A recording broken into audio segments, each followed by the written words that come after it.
Good morning, um, good afternoon, good evening, good day. Um, I want to welcome all of you to SKTV. Today is Sunday, the 13th of March 2022. I almost said 2021, but it's actually 2022. I want to welcome all of you, um, our listeners, our viewers, our followers from around the world. Um, those of you in Australia, Canada, um, Asia, Europe, and other parts of whether it's North America or South America or whatever else you are. Especially to those of you in Liberia, um, even with the hardship, you are still tuning in, following us, watching us on your data. It's a big commitment, a sacrifice. We want to say thank you.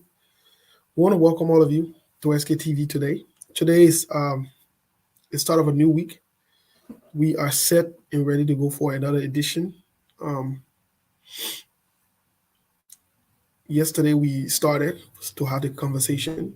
Today we intend to continue with the conversation we started yesterday to address some of the questions that were asked. Um, we also thought it wise to bring other minds on to contribute to the conversation so it doesn't look more or less like XKTV only or just sick we're not having a conversation, rather to get other perspectives and other views as well, to have this national conversation. As always, we want to encourage you to share the show. Um, we also want to use this opportunity to ask you to please invite someone to come to the show, to listen, to follow, even those that are mad. I think we're not speaking for the leader or for the party. Um, Invite them as well. Let's have a national conversation. Let's listen to other people. Let's disagree to agree or agree to disagree, however you term it. But let's have a conversation. I think it's very important. Um, I want to also use this time to reference the Liberian people as the most important people on earth. Most importantly, we want to reference the Liberian women. We believe that they're the most beautiful women on earth. Um, that's inarguable. There's no man that can argue that. Um, so yes, we are here today. Um, we already have one of our guests in the back. Uh, we have other people that will be coming on as well. So yes, today we promise to hopefully have a very very good show. We're hoping, we're anticipating. Um, you know, so invite other people while we get started here. Momentarily, we'll have the music playing. Today, let's quickly run through what's on the menu. We will bring in a little bit here. We'll bring on one of our guests as we make the transition. Let's see what we have on the menu for today to discuss here. As you can see, the topic or the headlines: um, who is poised to win elections? The presidential election 2023 in Liberia. We started this conversation sometimes yesterday. We intend to dive in it. We scanned on the first question yesterday. We did. Um, we scanned on the first question. We also the first question that we tried to address yesterday was: is Mr. Cummings being targeted? We asked other people for their views and so forth. Um, One of the questions that was not addressed yesterday was: should VP Boakai and Senator Yomdi Kanga Lawrence take the witness stand? Considering we've heard Serena Cephas have openly, he's openly said it. He has said it. So that's something we need to look into as to the pros and the cons, what it means politically. Um, Also, as part of the last question, because the third question here would already be addressed anyways. The third question here would be what's going on with Senator Edwin Melvin Snow, considering he's been senator for a while, um, and out of a sudden, the CDC-led government seemed to want to take him from his ECOWAS position. That's very interesting, but also the timing. What are the repercussions? So we're going to have a conversation about some of these things today. The goal is for us to be here for 2 hours. Hopefully, if time permits us today, we'll open the lines to give you the opportunity to also call in as we did yesterday, so that we can hear your voices and your inputs as well. But like I said earlier, today we are ready. We want to start sharing the show. We will no copyright to the songs that we're playing. Let's identify one or two people before we go on sharing the show, and then we come back. We identify one or two people, get our guests on, and we move. So, Life Ofana, welcome to the show. Martin, is that Wima Brown? Seta T. Townsend, long time Seta, we haven't seen you around. Good to see you. Glenda Jin, good to see you. It was a pleasure sharing the same space with you on, what was it, Friday, Saturday, Thursday? Thursday. It's a pleasure sharing the same space with you. It's an honor always. Philip Daniels. Philip Daniels is a brother of mine from Arizona. A very good guy. Very, very nice guy. Very nice gentleman. Philip Daniels, good to see you, my brother. So we will get into our musical break. Today, y'all got to tell me what this song means. If you tell me what this song means, we're not starting the show yet. We got group up with it on it. We got group up with it. I could be watching it. Y'all ain't want to tell what it show me? Nah. What this song means, y'all will tell what this song means today. The particular song here. We will no copyright to the song that is about to play. Please help us share the show and invite others as well. Let's get started here.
find a friend like me. If you not want betrayal, find a friend like me. Find a friend like me. Find a friend like me. If you not want betrayal, find a friend like me. Bombe oh, find a friend like me. Bombe jene oh, find a friend like me. Bombe, find a friend like me. Bombe jene oh, find a friend like me. Hey, see bestie, the bestie not sweet like my bestie. The bestie la bestie, find a friend like me. I say, see bestie wanting to wealthy. Find a friend like me. I hear them say they want me go. I say Some of them say they want me go. I say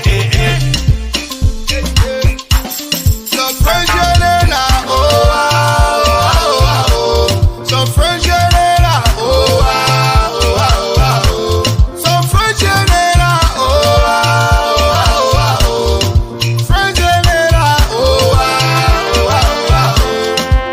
Hey, see bestie, the bestie not sweet like my bestie. The bestie la bestie, find a friend like me. I say, see bestie wanting to wealthy. Find a friend like me.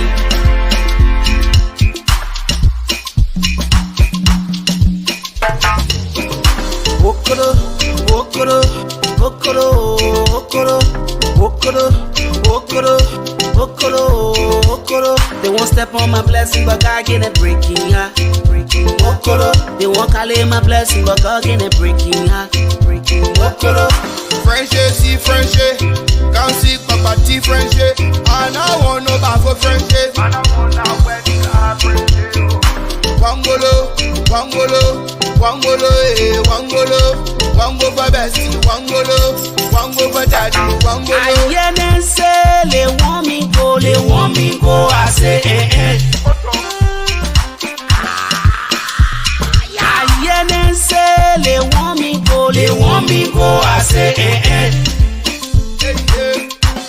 Some friends yelling la oh ah oh ah oh ah oh. Some friends yelling la oh ah oh ah oh ah oh. Some friends yelling la oh ah oh ah oh ah oh. Friends yelling la oh ah oh ah oh ah oh. Hey, see bestie, the bestie not friend by my bestie. The bestie la bestie, find a friend like me. I say, see bestie wanting to wealthy, find a friend like me.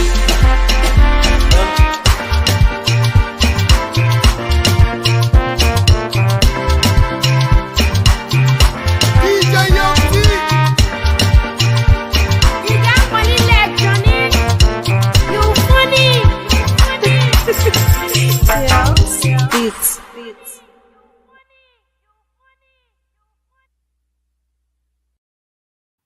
Well, thank you for your patience and tolerance. Let's run by really quick, recognize one or two people, and we will get this show started and get going here. For Neofinia. Sylvester, welcome to the show. Yvette, welcome to the show. Abraham, welcome to the show. Yeah, for Neofinia. I say we have one that is done. Hello. Steen, hello. Nathan, welcome to the show. Lincoln, welcome to the show. Quickly before we bring our guest on, one of our guests on, we want to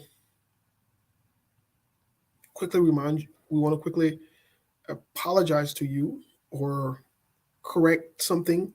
We did not know the time would have changed last night, and we in Arizona, fortunately, so you will see on the notice, it still say 1 p.m. Our time is static; it doesn't change. So while you're different time and bouncing all around, our time is set in stone. So We're still going to be coming on at 11 a.m. Arizona time. However, on your side, on the East Coast, it's going to be 2 p.m. going forward because you guys went 1 hour, 3 hours ahead of us now.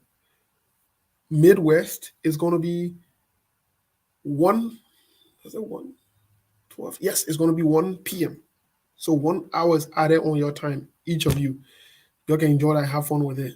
We got nothing to do with that. I was reminded sometime this morning. I was like, what? Time change again? Okay, cool. But that was just a correction I wanted to make. So if the time states on SKTV site that we are supposed to be airing at 1 p.m., it wouldn't be 1 p.m. anymore. It would be 2 p.m. It would be 2 p.m. rather. So yes, that's the correction I wanted to make as we proceed and move forward. Our guests, let me bring them on really quick. Well, for some reason you are not adding on, man. What's going on? You in a die that LEC already on? I can see him from in the back here. I'm not sure he's frozen. I would urge you to go back out, please, and come back in if you can. Because it seems like you're frozen. So I would urge you to go back out, please, and come back in. Please and please, if you can.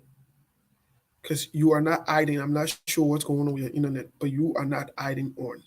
So let's have you go back in, go back out, please, and come back in. But while we are with one of our guests to get situated, we want to start a conversation. We definitely want to start a conversation. We want to get the ball rolling, like we was in Liberia. Let's get the ball rolling. Yesterday, from our end, we laid out the premise as to who we think or what we think about the different candidates. Those that are the names are ringing, like we say in Liberia. Those that are out there now in the public. We talked about 4 different people. Tawan Gonglo, Councillor Tawan Gonglo. We talked about President Josh Weah. We talked about Ambassador Joseph Yuma Boakai and Mr. Alexander Cummings. But let's bring them out. What's up, Chief? My man, when it comes to SKTV, I noticed that your internet is biased or racist or tribalistic or I don't know what's going on. I'm actually out of my regular zone today. exactly. So, I know. So I apologize. Hopefully these people Wi-Fi work the way it's supposed to. But I will do my best to stay consistent. What we'll do is we'll have to find you, Twalu. We have to find you for emotional distress. I agree. My girl But Siata anyways, sounds what's like that guy. Siata, I apologize. But what's up, my man? What's going on? I can't complain, my man. We're grateful. It's always got to be about Liberia. No matter where we are, when we get called, we have to come and talk about the issue because we cannot continue to be on the sidelines. Something has to change. By fire, by force, as we say. Most definitely. Well, Dwalu is not a stranger here, but Dwalu, can you take our time to please greet our people and maybe reintroduce yourself because you are now a stranger to SKTV? Well, the first thing I want to say to my girl, Siata Townsend, it's me again, Siata. We're going to keep talking about this issue. But once again, my name is Ensu Opa Dwalu. And whenever it comes to Liberia, we've been silent too long. But Liberia needs serious resuscitation. And we who are in position to make sure we bring that resuscitation of Liberia, we have to do everything we can to do that. So we're going to work hard. We're going to talk more about the issue. Some of what we say, people are not going to agree with us, but we encourage you to call the show, state your disagreements. And the intent is, once we start talking about disagreements, we can improve the conditions in the country, we can expand the operations in the country, and we can improve the lives of our people. That's my entire intent, okay? I don't have any specific position. My position is singular, the elevation of Liberia. And I will do everything in my power to make sure that comes to fruition. Well, thank you, Dwalu. I know usually I've always listened to you. You've always talked about something concerning the youth. or so forth. Yeah. That's a disclaimer you always make. Mhm. I love that, and I haven't been able to write it down to recite it, but Okay. maybe you Let could me do it. let me repeat this. And Yes. I love to say this all the time on Steve. This is what I do say. If you are living in Liberia or outside of Liberia and you are over the age of 25, you are not a youth. You owe Liberia a great responsibility to your take to the country. You cannot sit on the sideline. Liberia needs you. Your youth issue have already passed. If you do nothing about this, posterity will judge you. This is what will happen to you. Your children will remain in the current position that Liberia is in. Your grandparents, even yourselves, there will be no hospitals to speak of. There will be no social programs to speak of to improve the conditions in the country. You are not a youth. You have to get involved. If you don't get involved, it is you to blame because nothing is going to change until we intentionally change it. And that's my intention. If you're over 25, you are not a youth, get involved. Okay. Great. Great. You're 100% correct. I agree with you. Um, to some extent, it seemed as though we're not hearing too much of these grown men with backpacks, grown women, Mhm. also jumping around calling themselves youths. We're not seeing too much of it. That's good. I think where the more we talk about some of these things, the better it would be or it would become with Yep. that expectation. So thank you Yep. so much. Most of the time when I listen to the last song that was playing, I think find a friend like me. I like the messaging in that song. Um, Yeah. I also think it's timely. I also think it's relatable and realistic, considering most recently what's happening in the political arena in Liberia, especially within the context of the CPP. What do you say? Well, it's not about finding a friend like me. Sometimes people take that song. I'm a kind of person, if you listen to Liberian music, most of the Liberian music, it's a different kind of genre that's coming out of Liberia. And I like to call it cheeky music. It is not music that soothes the soul, it's emotional, or kind of speaks to your spirit and relaxes you. It almost has to do with some cheek. You know what I mean? And you not see a woman, you go take a try. Say, I mean, listen to the songs. Okay. Now, don't get me wrong. There is a place and time for such a song, but it Right. seems almost every song that we have kind of goes in our environment. Find a friend like me. It's almost like a cheeky song. But how about we switch this? Find a leadership like Okay. Kigami. Find the leadership like Rollin. Find the leadership like the guy out of Burkina Faso. Find the leadership that transform our environment. How about we sing songs like those?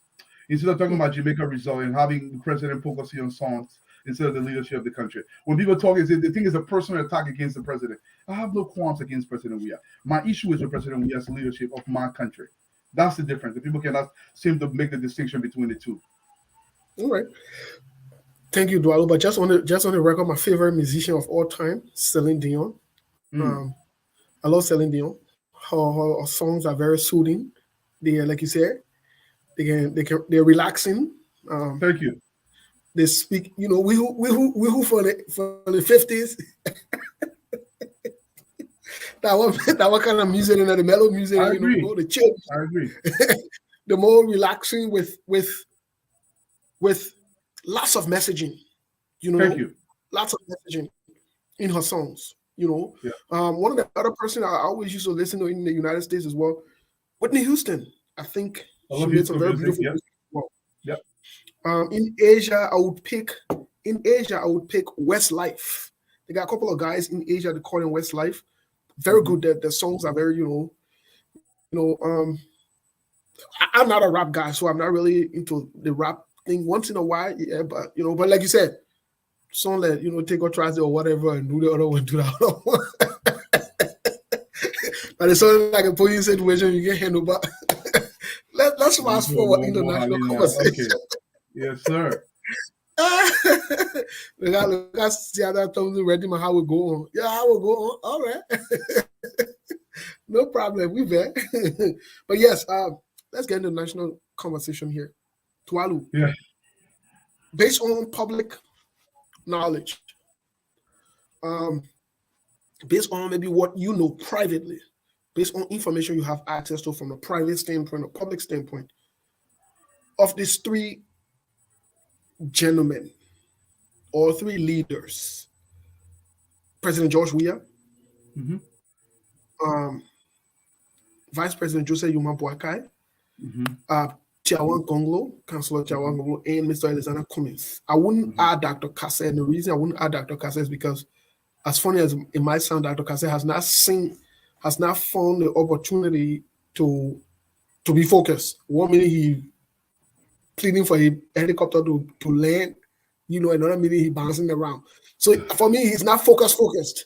So of these four leaders, who do you think is poised to win 2023 presidential election?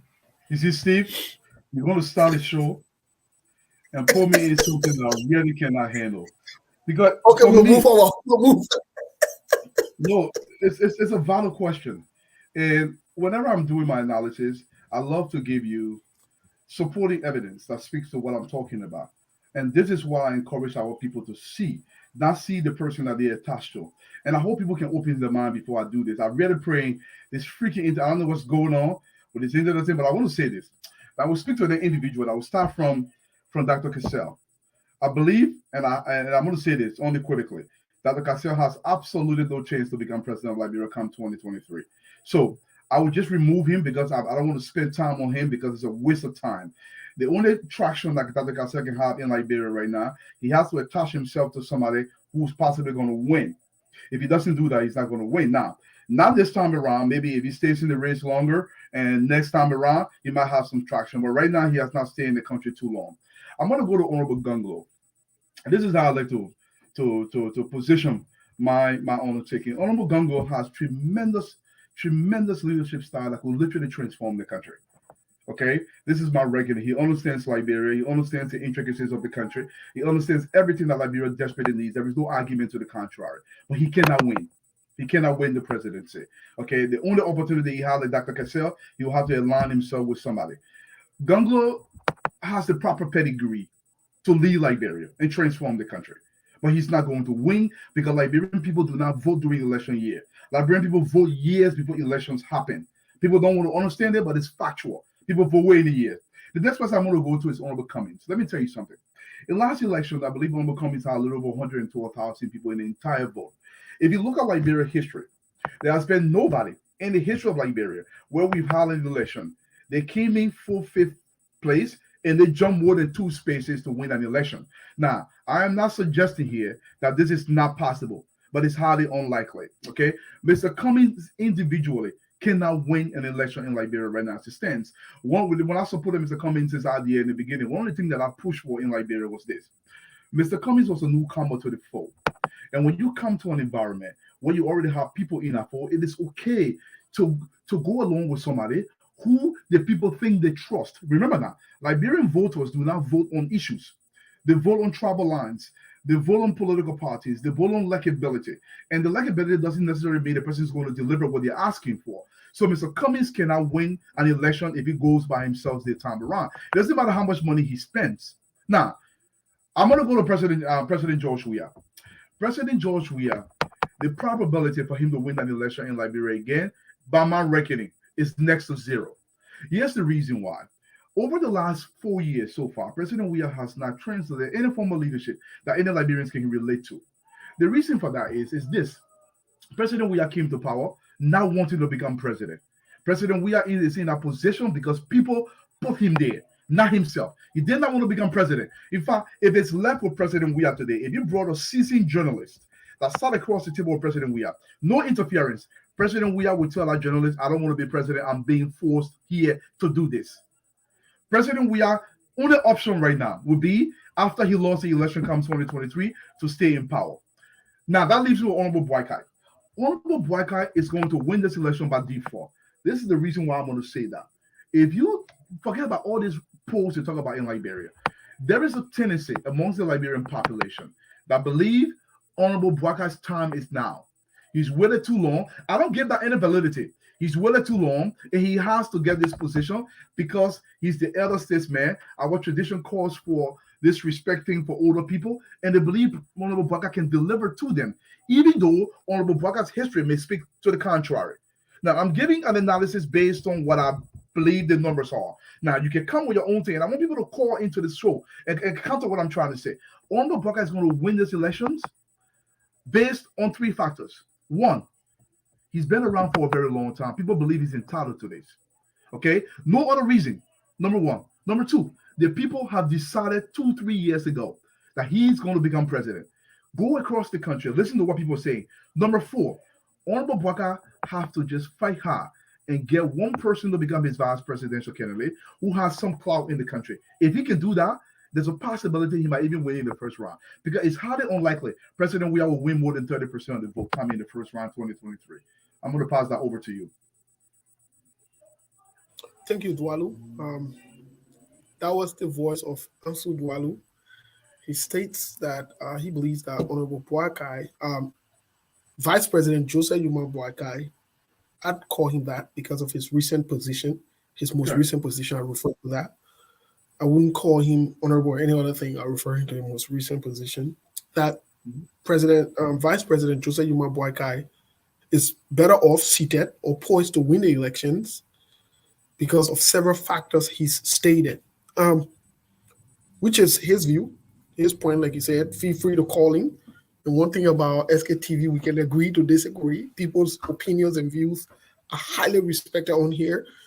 But I want to push you just a little bit before we get on to move into this conversation. I want to push you a little bit. Let me get one of our guests on as well. Before we can move further. Mr. Saki. Hey, man. What's up, brother? My brother who are fighting the village, DMV, so all can wait to save the country. Thank God I see it today. Family meeting after the show. The family meeting will be in Iowa. The family meeting will be tough, but people will have the second fire. Because if they second the country, the family have to come together and rescue the country. Hello. Yeah, but this is Vanny's debut. It's never been on SKTV before. Welcome to the show. Thank you so much, brother. For the opportunity, the bigger platform. I always wanted to appear on the show, but thank God at least that you cannot charge me $500 Spoon TV. That charge me $500 to appear. Even when I raised my $500, someone was Spoon deny me from appearing because he understands that he knows that the Spoon Network is a regime station in disguise. So thank God at least I'm appearing free on channel SKTV. So thank you so much for the opportunity, brother. Wait. Let's slow down. Man, yeah, Paparazzi. Wait now. Wait, I want to get it. They get a clarity today. So I'll be listening. Yeah, people are listening to you. You know, sometimes when people write, not too many people read it. To be honest. Yeah. When people are speaking, people are able to listen and you know they can follow through. You made an allegation. I want for you to go back over that allegation and state it clearly so the Liberian can. What did you say about Spoon Network as opposed to you coming on here? What's going on? Let's clarify. My brother, there's no allegation. I appear on Spoon Network on many occasions through making my contribution. When they open the line for callers, and all the times to appear through. I need to make my contribution through my brother Ben Sanvi. My brother, he's my brother. He's a guy that I got beside politics, our personal relationship. I used to call directly to the phone. So when we were establishing a movement called the Current and Former Sedition United to correct the error of 2017-2023, when we organized that movement, was structured, we decided to use Spoon Network to launch the movement. And on one of my calls, I asked that I wanted to appear as a front man for the movement to launch the movement. It's an open secret. Certain Waterspoon make it clear on that day that yes, $500 to appear. So after I got off the show, I called some of his associates and they said it's strange. Some of them were so shocked that because I have witnessed a lot of people appearing on Spoon that don't have the ability of even getting $2 in their account. But I saw them when I started appearing on a regular basis. You were even begging them to appear. So why he asking me? So a associate was concerned that, my man, they think it's shocking to us that our man charge you. But anyway, do what you can do. After a couple of days, I raised the 500. I had the money, not to say the 500, the big thing, but I was shocked.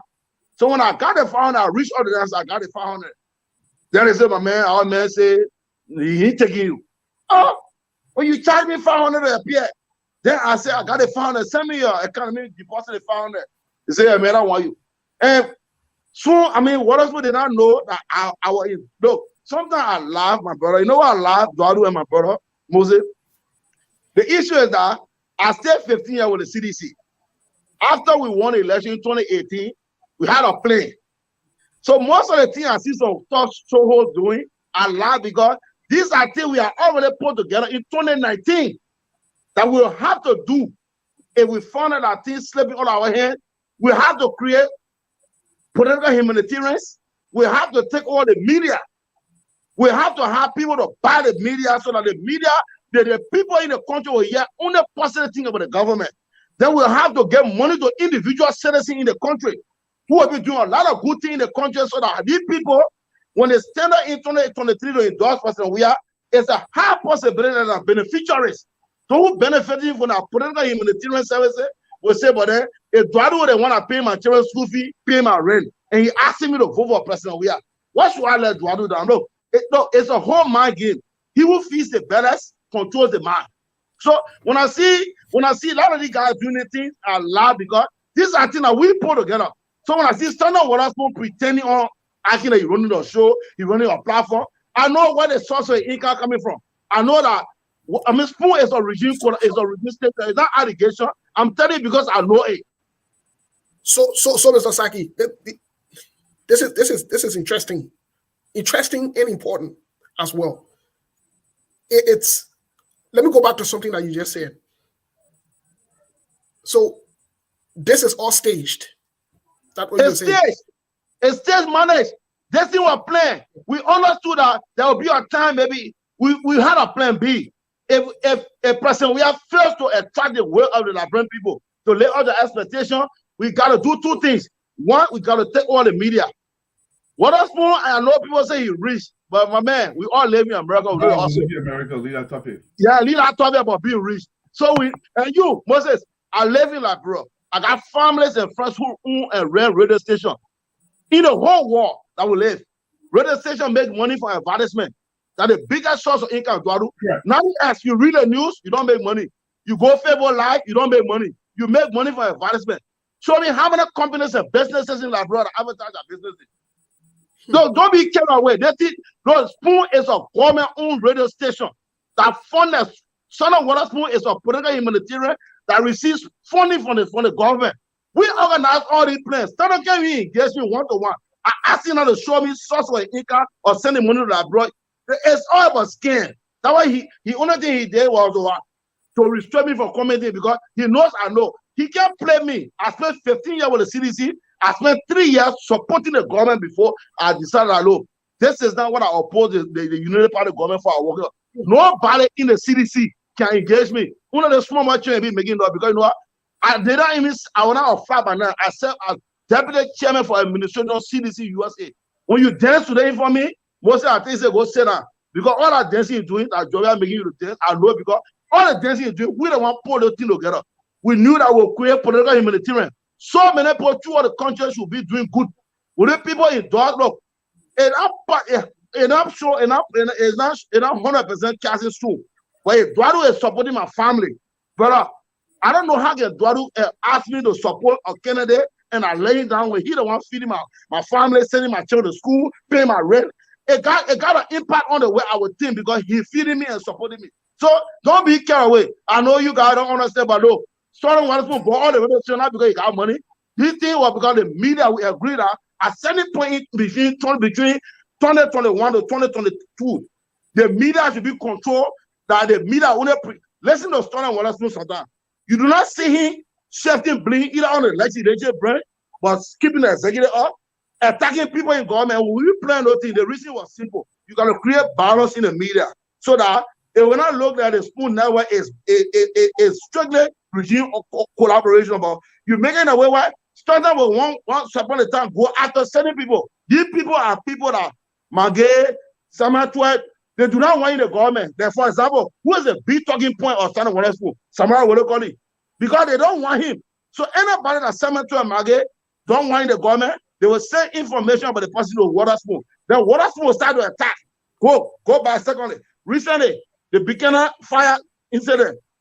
Listen to Spoon talk. Everything they did was nobody can put the money in the budget for 5 service. But they forget to understand that which branch of the government craft the national budget. The president, we have put money in the national budget for fire service and Yombi Kanga and Kabe took it out? No. But what they did was, oh, Yombi Kanga, Senator Kabe, they took money, they import money for fire truck, this and that. It's to play on the mind of the people and say, President, we are doing good. It's just these people that are doing bad. They make why he's doing good. Look, my brother, what else do they are? Well, I don't brag, but all the guys are cheering. They don't, they got the lower engagement because everything they're doing are things that we play. We play. Oh, asking for Duadu and my brother Moses. Yeah, President, we are clear a level playing field in 2023. Then the American government said they will protect all of to hit the ground and talk. Brother, I got way to destroy CDC in less than 30 minutes. I'm not bragging. I'm telling you. Thank you. Now that you're on the show and Dualu is here, let's get back to the conversation. Who do you think is poised to win the 2023 election, presidential election? Let me give you the 4 names. And you can sum this up in 2 minutes, please, because we want to make sure it becomes interactive here. Vice President Joseph Yuma Boakai, President George Weah, Councillor Gonglo, and Mr. Elizana B. Cummings. Who do you think is poised to win in 2023 election? My brother, I know people like, oh, but you can already endorse JMB, so. But I do not endorse people and say they will win based on sentiment. The facts are used, numbers and factors. But Joseph Yuma Boakai is the next president of the Republic of Liberia in 2023. He'll be inaugurated in January 2024. Not based on my feeling, but based on number. When Moses and Duadu go into a competition and Duadu become the winner, and after a few weeks, the people start regretting and start missing Moses. It means if Moses come after Duadu in a new election, Moses will defeat Duadu. Today in the country, many people are regretting that they selected George Weah over Joseph Yuma Boakai. I said to the ANC people, we are all one group of people in the same environment fighting to save our country from the experiment. Some of us today, thank you for giving me the opportunity, brother, to speak up because sometimes I feel ashamed and disappointed in myself. That all of no evidence I supported a guy who he is very incompetent to govern even a classroom for the highest seat in our country. I feel ashamed, but thank God that people are forgiving, but they forgave me. That's why I didn't speak on your platform. But let me tell you, my brother, Joseph Yuma Boakai is set to be the next president of our bro. That's what all I was fighting for was for the Boakai and the Cummings ticket so that Boakai can take 6 here, leave, Cummings step in and take our country to another level. But again, Cummings and his folks did not understand that politics comes with numbers. That governance is about quality, but election is about quantity. Except you have the quantity, you can't govern. You got to win before you govern. So I'm saying to you, brother, you go, you can't down. Today, you go in the country. People will tell you they're regretting what they left Joseph Boakai for George Weah. So that tell you that if Joseph Boakai service in 2023, the people will say, but some will regret that we could carry over in 2017, we'll carry it. Cummings is a good man. I say I want to see people and start and say, 2 good fine individuals, 2 good qualities, but one has the numbers to win, and one does not. So for the betterment of saving our country, Cummings swallow the bitter pills, facing the reality, you can't govern except you win. Let's beat and get the nightmare off our power, then we can run the country for 6 years under Joseph Yuma Boakai, who understand, who have been around for too long, know all the secrets, know all the debt about the country, clean it up, saying on the right page and Cummings in 2029, you can begin moving on a high speed or developing our country. But again, people did not see it. People say they want to marry before the engagement. So I was happy that we are. But I would tell you, brother, Joseph Yuma Boakai is the next problem for like, bro. With collaboration or no collaboration, we're going to second round. The Liberian people will be forced to stand for what they're going to today. They will not choose George Weah over Joseph Boakai based on what they're going to today. They will not happy. See, okay. let me yeah, go ahead, Walu. Let me add a few things there. You know, I'm listening to people talking about the numbers and say, oh, where your number? Let's say this. I want people, I want you to listen very carefully. Last election that President Weah won, if Bonnie can correct me, I think he won about 37% in the first round. Was it 37%? Yeah, 38.4. Okay, 38.4%, right around there, okay? And I want people to take this very, very carefully. That was the height of CDC. That's the very height. Now, think about yourself. What is the probability now those same 37% is going to vote for him? Has it increased or has it decreased? I'm not going to answer the question. And I want you to understand something. In the second round of the elections, over 1 million Liberians abstained from voting. Out of anger that they could not even vote for this. Over 1 million Liberians stay out. They did not vote. Most of those people are going to vote in these elections. Who are they more likely to vote for? President Weah, who they've scorned at this point, or no possible candidate? Look, the issue. Dwalu has a very bad signal. I hope he can come back to end his thought. Dwalu, please come back. Please come back. I want to zoom in on meantime while we are waiting Dwalu to reconnect or so forth. You and Dwalu have stated emphatically clear that Joseph Yuma Bwaga is poised to win the elections. Now, those are your facts. Yeah. The question becomes, saying that is one thing, but I've heard both of you saying that Joseph Yuma Bwaga won 38.1% in 2017. Joshua, 38.4. 38.4. I'm sorry. President George Weah managed to win 14 out of 15 counties. Joseph Yuma Bwaga was the only candidate that was flogged twice, both in a round league, like we say, and on a one-on-one matchup. Now, the question here is, a lot of things have changed since 2017's election up until today. What has Joseph Yuma Bwaga done, apart from the mistakes that Joshua and CDC are making, whether deliberately or not? What has Joseph Yuma Bwaga done that will earn him this spot, or that will make him, that will increase his numbers or so forth? What has Joseph Yuma Bwaga and the Unity Party done so far? Thank you, my brother Moses. The first is that when you are in the opposition seat. Dwalu, you good? Yeah, Dwalu's internet service. I think it's good. I mean, I don't know what's going on, but go ahead. But let me finish my talk before the things happen, man. Because look, I've given you the numbers. This is not about Liberian people. You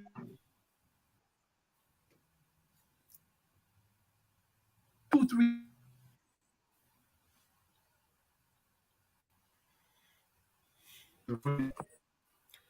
Okay, Dwalu. We'll come back. So let me say, Moses, when you are in the opposition seat in politics, it's not about what have you done, or it's all about what will you do, because you don't control the national process. You are not in charge of leadership. You don't build roads. You don't implement policy, because you stay outside the fence and saying, these are things I will do better. Now, your argument will only hold water when the person in charge is not living up to the hope and aspiration of the people. And now the question you should ask yourself, you've been under President Weah for 4 years plus. The issue here is that, are you convinced, Radu? I mean, Moses, that President Weah has what it takes to be, so the issue is that, like Moses, the girl went with the woman for 10 years. All you did to her was do her wrong. My man, let me be honest with you. When a brother passes by and promise car and new house and new clothes and new things, brother, look, I got stand a bigger chance. As long as I can prove that I got a job, I'm working, I can do this. When you in a government relationship, I bought you some few things. That guy is not doing anything. So the issue is that, brother, we saw the Unity Party for 12 years under Ellen Johnson Sirleaf and Joseph Bwaga in a ceremonial position, like Tobo and Togman relationship. Today, we bound up Ellen for 12 years. We brought the CDC. We convinced you people and CDC were giving birth to. There's no argument here. Only the Unity Party government, where Joseph Bwaga even played a ceremonial role. Liberians were better off the honor of George Weah presidency. He is the one playing the major role. So tell me, it's just a matter of Liberians were like 12 years of Unity Party, we want something new. Just like when elected based on the belief that, look, we tired with Unity Party, we want something new. But I will hold you there, because Dwalu's point is there is a trend and a pattern of Liberian people reverting and saying, this is your time, this is your time. However, there's also a trend in Liberia that Liberians do not repeat political parties that were leading before, such as most recent, the NPP. More likely, so they will never come back to power. Never, ever. So other parties have gone and so forth. The CDC is at the verge of, disappearing as well, finding himself in that same situation. So my question now becomes to Dwalu and to you, which of course you have not been able to pinpoint, apart from the fact that you've told the public here that Joseph Boakai is reliant on promises of what he would do. He has not been doing anything as an opposition. He's been sitting and feeling entitled. My question to you and Dwalu here is, what substantiates that?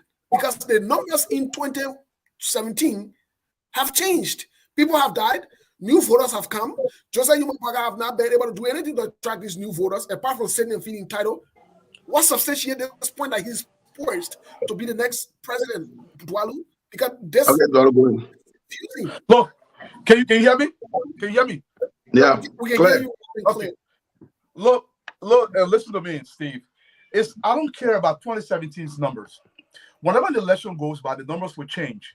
People turn 18 years old, new registration. A lot of things happen. That's not what I care about. Okay? Look at the environment you're dealing with. Look, even if you don't want to deal with the polls in Liberia, nobody, the probability in Liberia, or some of the people that voted, do you know some people just voted for President Weah because they didn't want the UP party anymore? And do you realize that there are a bunch of people that are running that will vote for Vice President Joseph Boakai? They don't see him as UP party. They see him, even though he's on the UP party, but as exclusively different man. Mm-hmm. Look, I am not justifying listen now. They don't see him as UP. You don't want to understand this. I'm dealing with the psyche of the people. You're a psychologist. You understand this. They don't see him as UP. In fact, they see him as a person being fought against by President Shirley. And they don't want that. What are you afraid of for this man to become president? This is what they're seeing when it comes to President Shirley trying to block the man from becoming president. What they see here, they realize they should have voted for this man in the first place. They made a mistake. Liberian people have a tendency to want to correct that mistakes. I'm dealing with the psychology of the people. And it's not just saying, why you see the vote for Cassell? Liberian people vote 3 years before the elections. They already decide who they're going to vote for. Before President Weah became president, there was nothing you could have told Liberian people. Now they would have told you no. I'm dealing with the Liberian people's psychology. And that's the distinction I want people to understand. So Dwalu, let's before we transition quick, because you're making some points that needs to be addressed. Before President George Weah became before you go, let me add another one. Fanny, hold on. Fanny, I beg you, hold on, please. Before President George Weah became president, he didn't just sit and felt entitled though. Not only that he held the government feet to fire, his party was in the trenches, speaking to the Liberian people, reassuring them, not sitting there feeling entitled. The Jefferson Koji, the Moluba Molu, the Natana Magio, the what the other guy, the Akaras Gray, even some of the representatives now, these guys were in the trenches in showing, speaking to the Liberian people on a daily basis, as opposed to Joseph Boakai. Joseph Boakai, it's totally different. So what is this sense of entitlement that we are seeing? I don't think Honorable Boakai is entitled. You see, when people throw that word around, they may not understand this. This is a man, literally, for over a quarter of a century. Okay, it is just because you say something over and over, that doesn't make it true. I don't think Honorable Boakai has come out to say he's entitled. People have been saying that. No, both of you said it. Both of you said it. No, we didn't say that. Yeah, you said it's his turn. No, Steve, you're not listening. No, we didn't say no, Moses. Don't me. We didn't say entitled. I never said Joseph Boakai. Or maybe we're on the aggressive front. The man we just spoke recently, get a plan for the country. The man we just spoke about aggressive war wage against corruption. How can I say he's entitled? He's on the battlefront fighting and ready to fight for the country. Let me finish my thought so I can give it to you. I've never said Honorable Boakai is entitled to anything. If I ever said that, I'll be ashamed of myself. Why would I feel a man's entitled? Most Liberians who oppose Honorable Boakai, they say he's entitled to he feels like he's entitled. They're the ones saying that. It's not Honorable Boakai. That's your perception of him. He's never said he's entitled. But let me make the point I'm trying to make. The place you think say I say he's entitled, I said Liberian people have a tendency to make that decision years in advance. And they believe that Honorable Boakai has paid his due. You say, oh, he's not talking. Listen, a man who's worked in government for over 25 years have spoken. His record is going to speak for him. What are you like now? Going and taking the underwear of a lady and going in the streets, that is not proper opposition of what CBC was doing. Going and throwing casket and saying you're making noise. That name me one thing one thing that CDC did constructively, where they gave a proposal, they gave recommendations to the LGC, besides criticizing and insulting in the streets of Monrovia. That was not proper opposition. That was their way of doing it. Honorable Boycott's way may be a little bit subtle. He might be a subtle person. He may not come out and take painting and put it on your head. His way might be subtle. So you gotta make that distinction. Let me come in quick to Moses. You know the reason why I'm the right guy in the seat to defy the argument, because I was used for 12 years. Yeah. Rather than looking in the middle of my head, they play either because President we are called on many occasions and convinced us to talk casket, advocating for war crime code. President we have made us to sit in front of the UN embassy to protest against bad governance and massive looting of state resources. Today, in my middle of my head, my children asked me, Daddy, why no hair here? I said, because President we have made me to talk casket, advocating for war crime code. So Moses, the argument, no, I come in Moses, the argument about who is talking, who is attacking. Look, President Weah and myself, when the rest of CDC, we attacked for 12 years for war crime code. What President Weah told you recently when he took office, he said, what do you want? War crime code or development? I have to say, you Moses, we are aware of any country in the world where justice drove away development. President, we are looking at our faces and told things that we encourage and incite us for. So, my brother, just because we sat in whatever model, we sat in front of the embassy. I was hungry.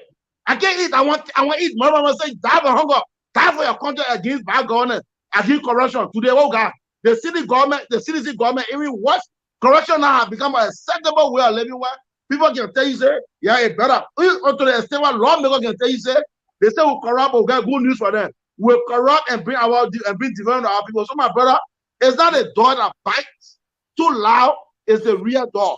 The one that moves slow and bite. Joseph Boga does not bite too loud. When he got a specific target, he go for, and when he get it, he bite. So, my brother, it's not about, Joseph Boga is entitled. Joseph Boga is not entitled. The Liberian people, I think Joshua, they know Joseph Boga is, they know Joshua, now they are saying, we regret for what we did in 2017, and we want to correct the error of 2017, 2023. That's why you see a Vonnie Saki who spent 15 years with the CDC say, I regret, and I'm going to join all of that so that we can no longer play luggage with our children's life. Thank you. Thank you. We'll circle back. But the evidence shows, before we get to the next question, the evidence shows that both Joseph Yuma Boakai, I wouldn't even bring Ellen into this yet because we're zooming in on Joseph Yuma Boakai, considering you guys are saying he's poised to be elected. The evidence shows that Joseph Yuma Boakai signing off on the concession deals. He signed up on it. He negotiated that deal in the Senate. He pushed that agenda in the Senate. Not true, Moses. Not true. Not true, Moses. Hold on. No, please. These are facts. No facts. No facts. Assumption. Who's the president of the Senate? Hold on, not assumption. Who's the president of the Senate? But Duadu, who is the president of the Senate? Does not give you. Listen, Fanny. Okay, go ahead, Moses. Go ahead. We must speak with facts here. Okay. This is where I disagree with seditions and some of you who support Vice President Joseph Yuma Boakai. This is where I disagree with you guys. Ellen did not go to the Senate to push that agenda. As evidenced by that, the vice president is the one that takes that from the president in agreement with the president. Ellen then just gave him those deals and say, with acquiescence, he didn't know what in there and say, go carry it to the Senate for no vote for it. Let's be factual here, because we have to have a stable conversation where people go wrong, we put it there and we accept it, we move on. But for us to say Joseph Boakai did not know about those bad concession deals and he had no idea, yet he presided over the Senate, he could have recused himself. Nobody forced him to have been there. So one could also say the United Party-led government gave us the CDC because the Liberian people were sick and tired of them, and both of you have stated that. But let's move on to something because we'll circle back. No. We didn't say that. Listen now. I'm the moderator. And you all spoke. Don't trust on the other. We didn't say. Listen now. When you come back to speak, you can definitely address it. But we have to move on to the next question. I'm pointing out facts here that Joseph Yuma Boaka was aware of the concession deals. We cannot isolate him from Ellie. We cannot isolate him from United Party, because if he wants to be isolated from United Party, then he can stay away from United Party and run as an independent candidate. But y'all cannot make the case for Joseph Yuma Boaka and say, oh, Joseph Yuma Boaka is running by himself. People see him, they don't see him as United Party partisan. They don't see him as... I support the Joseph Boaka United Party. I do not support any United Party. Please hold on. Please hold on. You can't tell me say in Liberia, the other can say in Liberia, you don't eat dog, but you can drink the dog soup. It don't make any sense. It doesn't make any sense. And we're talking about people that... So yes, Joseph Yuma Boaka is United Party, and United Party is Joseph Yuma Boaka. If it made Joseph Yuma Boaka this, let him leave United Party and run as an independent or go on another party. As long as he's on a United Party, he's running under that umbrella of United Party, he takes full responsibility. As long as you were there for 12 years and he took his pay, he never resigned. He said fine about what went on in the country, whether that was rep, whether that was a concession due, or whatever it is, he bears full responsibility as being the second man in command. We're not going to make an excuse for that. But let's move on to the next question. I want to ask both of you the next question. And maybe you can throw anything else you want to throw in this next question. The current saga going on with the case of Mr. Alexander Cummings. Would you say Mr. Alexander Cummings is being targeted? If yes, how or why? And if no, then why not? Any one of you can talk. Are you talking about the travel thing or the whole the entire case, including everything? Let's put everything together because we cannot. They're not mutually exclusive. Okay, I understand your question. Let me say this to you, Steve. I'm going to say this. When you got to understand the way our governance structure works. The vice president is head of the Senate. And the vice president literally controls absolutely nothing in the Senate. But I will agree with you on one factor here, Steve. I want to say this to you. You are absolutely right that Mr. Boakai, Honorable Boakai, should have spoken up more when he was in the UP party. He was silent on too many issues. And I agree with you 100% of that. He should have been more forceful. Just because you're vice president doesn't mean you have to agree with everything that happens in the country. But I want to digress and say this to you. In the Senate, the vice president is if to say he does not exist. So don't put him in the Senate. Even though he's the president of the Senate, he does not exist until there is a tie in the Senate. Most of the time, all he's there to do is just to sit there. Literally, that's what he does. But let me go to the Cummings case. Look, from the beginning, I said this over and over and over and over again. The issue with the document should not have come this far. I wouldn't call it a witch hunt. I just call it a nuisance within the CPP. That should not have happened. Okay? Mr. Cummings, when Serena Cephas first came out, and he was so aggressive, I believe initially it was like it's as if Mr. Cummings was being targeted in the beginning.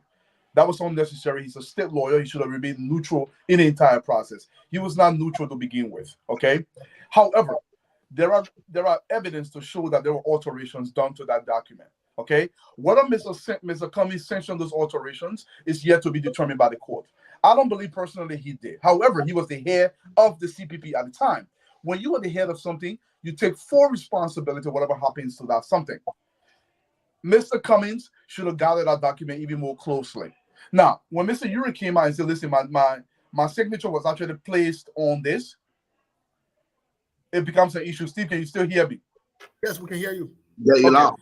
It becomes an issue. So for me, I believe this case should not have gone to court. I believe it was totally unnecessary. The court of wish on, I'm not sure. Because if you disagree with another person, take them to court. We can deal with that in the court of law. Now, as for the travel thing, I spoke about it 2 days ago on the George Noble show on the drive. It was unnecessary. It was uncalled for. There was no freaking reason on earth why Mr. Cummings should have been stopped to come and see his mother. For no reason. This man is one of the most recognizable Liberians alive. Why would you stop him? He's running for the presidency. He has properties in the country, and you have people sitting there and trying to block this man from coming and seeing his ailing mother. What was the need for that? There was absolutely no reason for that. For me, I believe it went too far. I believe because initially, if you remember, Mr. Cummings was granted this reprieve to come to the U.S. And then that was reversed after Serena Cephas went back to the court and tried to reverse that. So it's a big issue for me. Now, whether he's being witch hunted, I would not go that far. But I think he's being mistreated. He's being treated in a way that he should not be treated. I would go that far. Wish him, let the court decide on that. Thank you, Dwalu. Yeah, yes, Dwalu, Mr. Saki, before you dive in, quick, let me throw a teaser on the question as well, because That was a question for both of you, but let me throw a teaser on the question. Per our constitution, the way it operates, the vice president and the president would have to sign off on a concession along with the Senate pro tem. They're part of it. So Joseph Imabwaka signed off on the concessions. So he didn't just sit supinely. So I want to clarify that. We need to be clear on things. Yeah, but see now, say you clarify it and put it. You say he signed up on it, right? You say he signed off on it. Now, listen now. Not only that he presided over it, which means he had insight because that concession was debated. They didn't just bring it one day. It was debated. There were resistant brown envelopes passed. Now that when the brown envelope trucks were passed, cars and all were involved. And we are yet to substantiate our facts. Once we get a document here on SKTV that Joseph Imabwaka got the car as well. Once we get it, we'll provide evidence to it. But that's aside the point. The point I'm trying to make here today is Joseph Imabwaka signed off on it. He sat through the debate of it, so he didn't just sit supinely. He by affixing a signature, he agreed. That's all I want to point out. Yeah, Fanny, go ahead. I just want to clarify that. See, let me. Every time when I see people trying to attach Joe MB to everything, it reminds me about my grand uncle telling me about how Toba used to tell in some gatherings how he cried many days. He blessed in his heart about the kind of like very vision for his children and grandchildren, but he could not do anything because he was a vice president of Tokma. And by God's grace, when Toba stepped in after Tokma left, we all can now point out and say, yeah, Toba was the best. And when I talked to GMB, and he spoke to me almost in the tearful eyes and the bleeding heart about the kind of like very vision for himself, but he could not bring about that like bro, because the Constitution was always in a word telling him, reminding him that, look, remember you are just a vice president. And the royal allow you to be a ceremonious guy. Am I live? Yes. Okay. Yeah. And the role allows you to sit around and just support the president, get your suggestion, help her. If she decides now to follow what you want, you just have to bear it. It's not your turn because every time Joseph, in the one-on-one meeting, the old man cried to me. He said, Saki, I cried for 12 years about the kind of like bro I want to see. But the Constitution here and the superior president say that he are building our country. My son, except you step in our road to be the front runner, you can't do anything. And I just told him about my BB. I said myself play vice president role in classroom when I was in high school. And many days I try to step in, and the president would just come to me on my head and say, my man, you're not the president of the place. Constitution, the class will say, I the one will speak. So my brother, to say, oh, the Senate passed it. So the president has the vice president role. It's a ceremonial role. Joe Biden cried in hard for many days to withdraw the troops from Afghanistan. Obama was not interested. It didn't happen. Today, our brothers are back from Afghanistan. Put everything you want to put on Joe Biden, Joe Boakai. But I can see that Joe Boakai and Water Our Tobo are just the same guy that coming back to right now. Like Joseph Boakai is coming to replace Water Our Tobo. But the issue of coming, let me say, Steve, I met Cummings in New York. We talk. I love Cummings, and it hurts my heart that I think going the way it goes with Cummings because sometimes, brother, I'm reading an article on wealth and leadership. Brother, when people are wealthy and they got a lot of money, it's difficult to listen to the poor guys. Rich people always believe they are rich because they're smart and strong.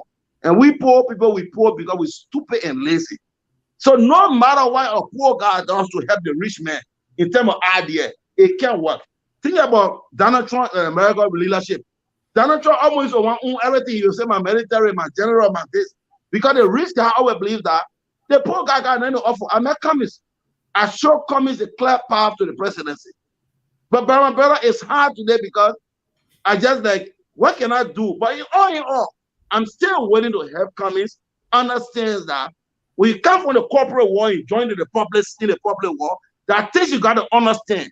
In the corporate world, maybe they got a lot of way your other thing is just put an application and people, some kind of corporate executives, and they elevate you. In the public sector, there are people that one man, one vote. You know, people do not favor you to say you are the guy we're ready for at this time.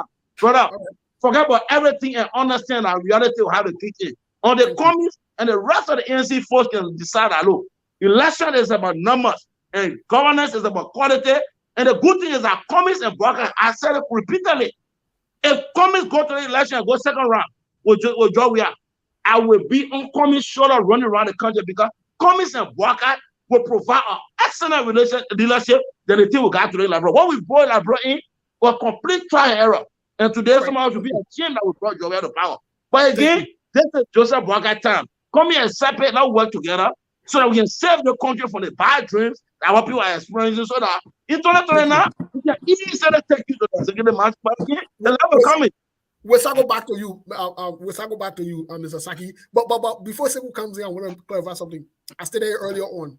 You just repeated what I stated, that there's this sense of entitlement in Joseph Boakai and his supporters. You just the voter. Hold on now. The voters. I didn't say Boakai. The voters believe that they made mistake. They want to correct it. I didn't say the voter fee. We the voters, because let me say we. Our part of the CDC. I say we run Joseph Boakai. We run that man. We want to correct that mistake in 2023. I didn't say he fees. We run him. We want to correct the mistake. So let's move on. But I also want to thank you for acknowledging the fact that I've not heard so many people that supported President George Weah to come in public and admit that he made a mistake. I've not heard that. But we want to recognize you here on SKTV for manning up and owning up to whether it was a mistake, however you want to term it, but at least pointing that out. That's good. Mr. Kane, welcome. What's going on? I love the conversation. I've been having fun a little bit. And I saw the energy in my brother Vanny and Golu here. I was laughing and because I like the energy. And the way brother Vanny spoke, or the way he's speaking, that is the typical Liberian politician. So I was laughing. He making it look that he's making it as easy as like 1, 2, 3. Or like ABC, But in short, I want to say thank you to you, Steve, always for, keeping it real. And my brother also been here before, not the first time, the second time. I want to say thank you also for being here. And Vanny, like he always used to call. He was one of those people on this platform that almost every day we have a show, he will call and give his opinion on issues. And he always used to be defending, the government. That's true.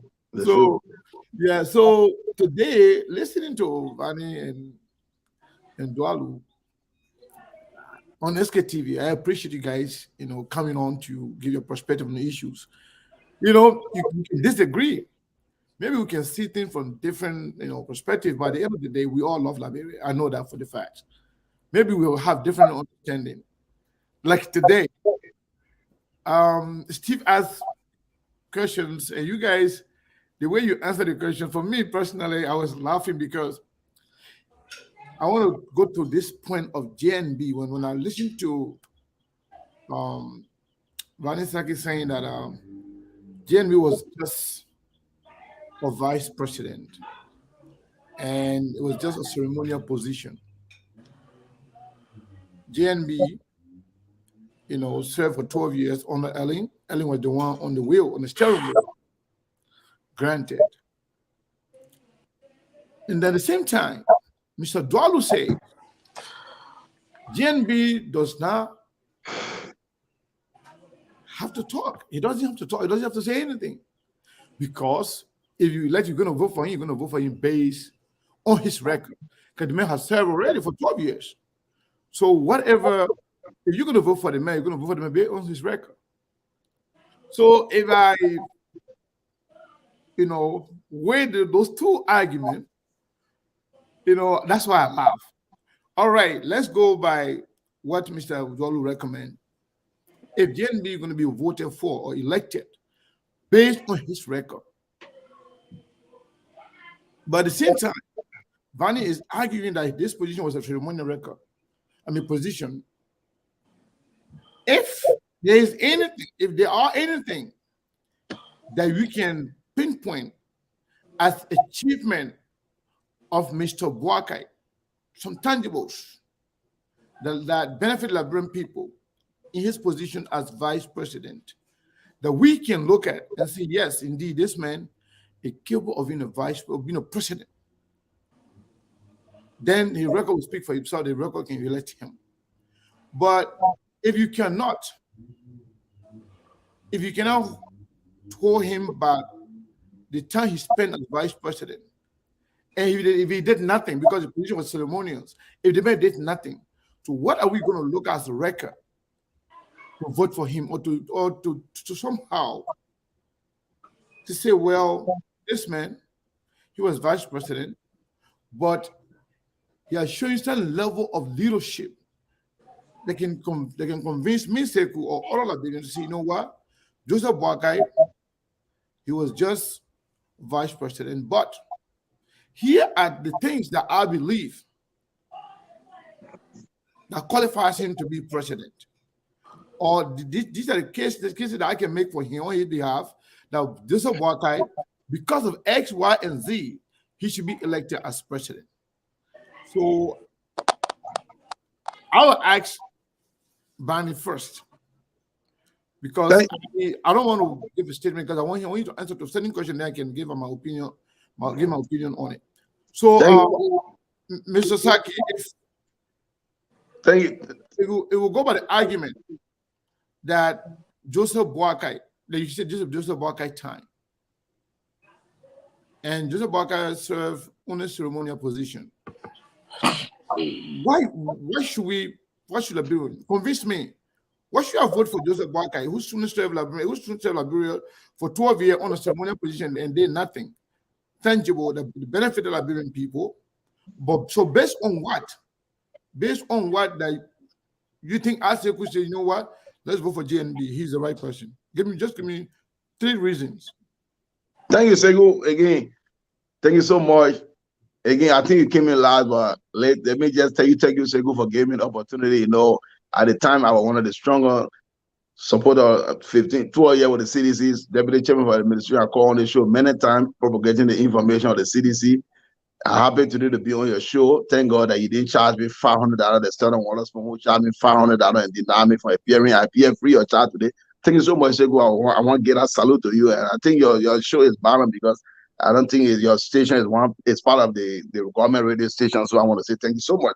But Sekou, let me say this. Whenever we refer to the vice president position as being ceremonial, Sekou, I occupy a lot of leadership positions. I served as president of the Liberia for 4 years. I've been in a lot of leadership role. You know, when we use the word ceremonial, we come from the background where people believe that a vice president has certain constitutional responsibility over the president to do certain things, even with all the president approval. That the vice president can usher in your own terrain with all the president approval. That's why we come with the word ceremonial, because when people try to believe that, oh, Joseph Boakai is supposed to do something extraordinary on your own, they refer me to the Constitution. Say, because why is it true that the Constitution? You're not answering my question. I want to give you. I'm trying to answer your question. No, I want you to forget about what people think or how people define or what ceremonial is. I want you to tell me directly, and the listening audience, tangibles, just three things, reasons why you believe Joseph Boakai is the right person to be president. Just give me 3. Thank you, Sekou. Go back before Joseph Boakai became vice president. Look at his records in the public sector, LPMC. Look at his record. Then when you come to the major issue affecting our country, accountability, integrity, and transparency, these are attributes that are attached to Joseph Boakai.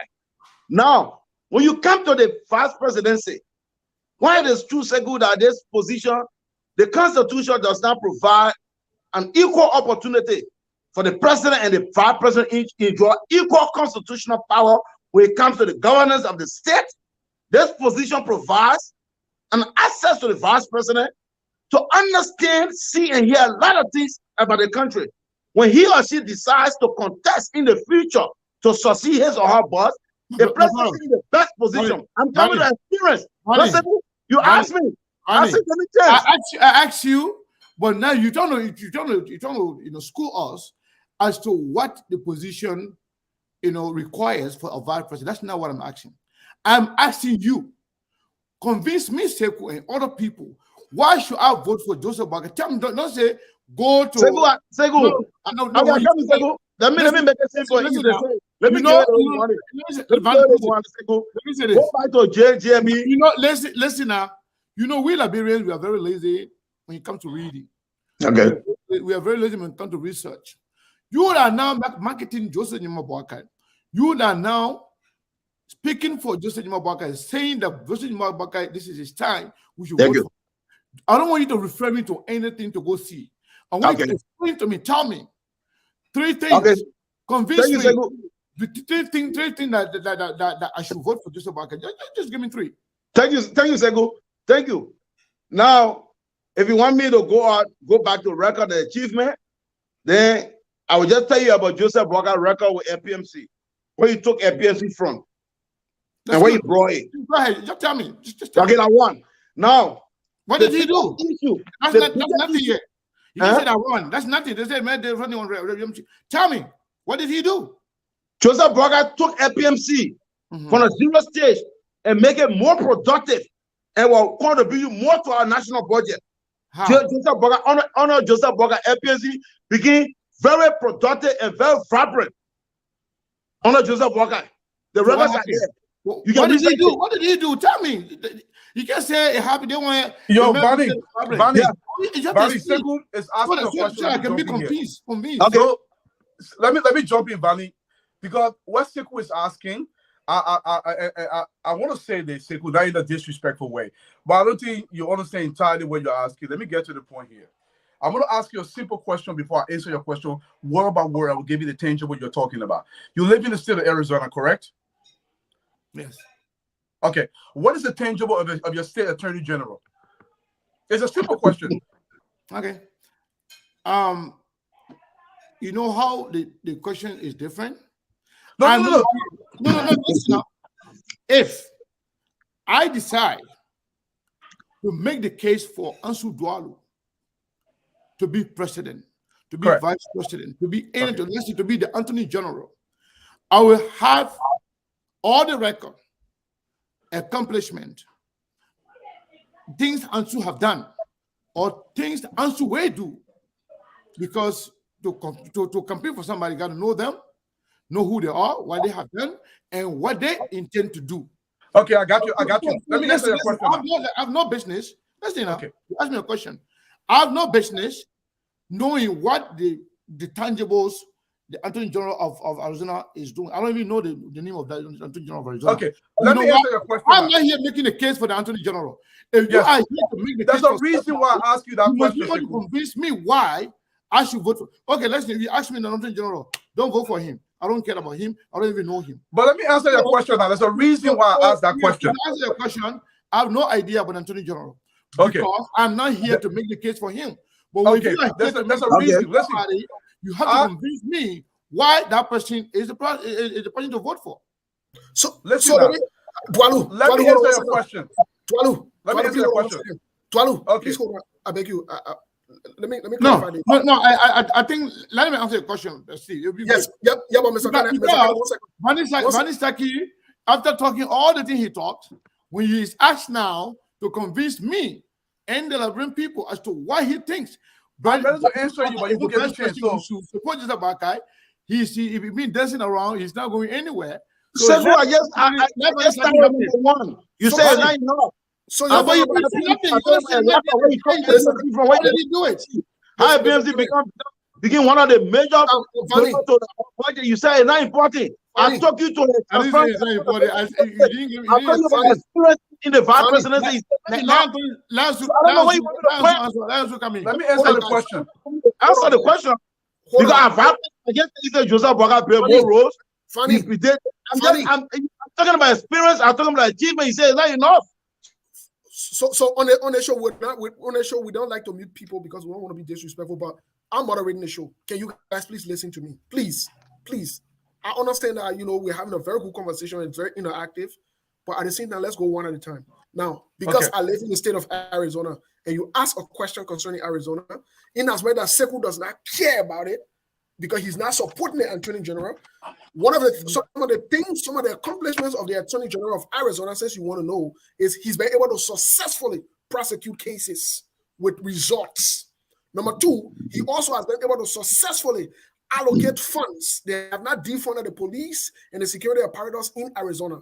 Not only that, he has maintained the rule of law, the justice system in this country, in this state, successfully. That even if you are caught as a criminal, your rights will be given to you. When Joe Arpaio, we talk about Joe Arpaio here, who was one of the sheriff here, when he used to disrespect and denigrate inmates, we call it inmates or prisoner, whatever. Yes, both they're interchangeable, but prisoners, I'll use that word because it's relatable in Liberia. Prisoners. He stepped in and he made sure that nonsense was cut off. So there are tangibles. There are things that you can go back to up until today. The system that was set up by the Attorney General that the state of Arizona I'm benefiting from, Sekou is benefiting from. I can stay up twice in the night. I don't have to worry. Thank you, Steve. Thank you, Steve. Your point is made. Thank you for laying the role of the Attorney So let's General. go to you answer the question Sekou asked you about Yeah, the role and responsibility of the Attorney General. Say good. I mean, Steve, thank you so much for explaining the role and responsibility of the Attorney General. Fanny, I beg you. Sekou, please ask a question to Dwalu again. I beg you, please. No. I already got a question. No, I got a question. Explain the role and responsibility of the Attorney General. I hope you can explain the role and responsibility of the Vice President. Steve, I hope you can explain the role and responsibility of the Vice President. Just as you did for the Attorney General. Yes. Go ahead, please. Go ahead, bro. Okay, let me say this. There is a confusion that we do in Liberia where we believe if a person is running for a position, they will bring something physical to you. It's a distraction. When Ellen came to power, before she came to power, when you say where's Ellen tangibles, had nothing to point to, but Ellen serves as finance minister. There were a lot of things Ellen did in that ministry to civilize that ministry, the policy decision. Honorable Buckeye's role for the last 25 years is not providing tangible, it's providing policy decisions. And I will need something for you. At LPRC, you're talking about, he increased the coffee production and export out of Liberia by close to 100%. Before he became LPRC managing director, cocoa and coffee exporting in Liberia were very minimal. Now, I'm not here to defend Honorable Buckeye, but I want to tell you what he did. Our agriculture ministry, the rice importation in Liberia was limited. So Liberian rice began to be produced rice locally at a very high level. It was leadership. Sometimes when you're providing leadership, it's policy decision. As the vice president said, he traveled to China while we got funding for roads that were built in the country. Vice President Buckeye went across the world, met even here at the U.S. White House. Vice President Buckeye came here. These decisions would not be that, Vice President built a school in Bonjuma. That was not his job to do. It was policy decision. Now, you can argue that most of those policies were not being reflected to the level that we wanted in Liberia. But you got to remember that it was under Ellen Johnson Sirleaf. So as a vice president, you run policy decision. Now, Steve just named some of the policy decisions of the Attorney General. The reason why I asked that question, I want you to understand there is a distinction between tangible reflection of your leadership and policy reflection of your leadership. Honorable Buckeye's role has not been provided. He was not minister of transport, where you can say, the man Paul build a new transport ministry. That was not his job. His job was to improve the policy decision across the country. And I think if you look at his record, from the cocoa exploitation, from the agriculture ministry, from the vice presidency, where he went to China and did a whole bunch of stuff. Look, I am not a defender of Honorable Buckeye. My decision was, Steve first asked me the question, who will become the next possible president? I gave you an analysis based on what I feel and what I looked at based on the number. If you call that defending, that's your opinion. And I want you to call into the show. Talk about this. So when you're talking about tangible, quantify what a tangible is. It's not a building. It's not this a role. It could be policy decision. It could be how you shape an organization. It could be some of the improvement you made to the country that you and I may not see. Thank you, Dwalu. Let me continue what Dwalu started.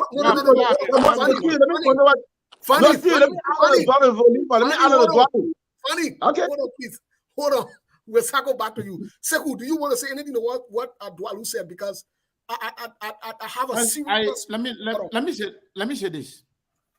You know, talking plenty and talking, saying a lot of things and saying something for people to understand are two different things. We can talk for 30 minutes. People will see, you talking. But what you can take from there and use it is what matters to me. Ansu did a better work in answering my question, somehow answering my question, than Vanny.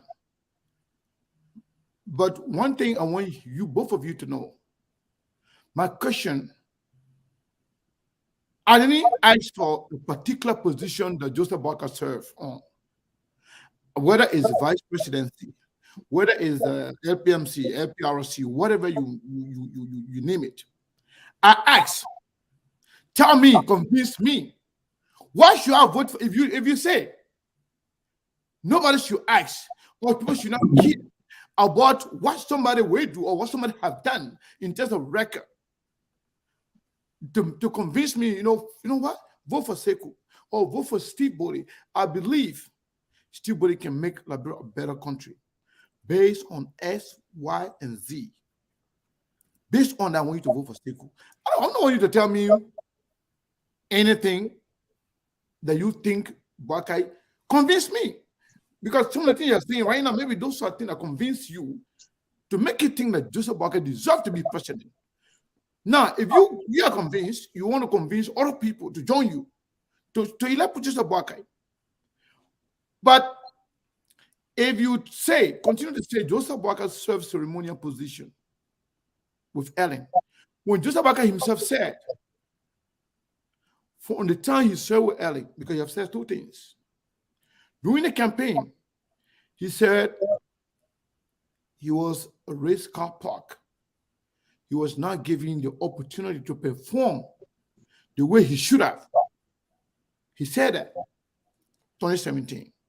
Just recently, 2021, Barker said that he helped Ellen in doing everything she did. As a matter of fact, everywhere Ellen spoke, Ellen mentioned him and tell him thank you.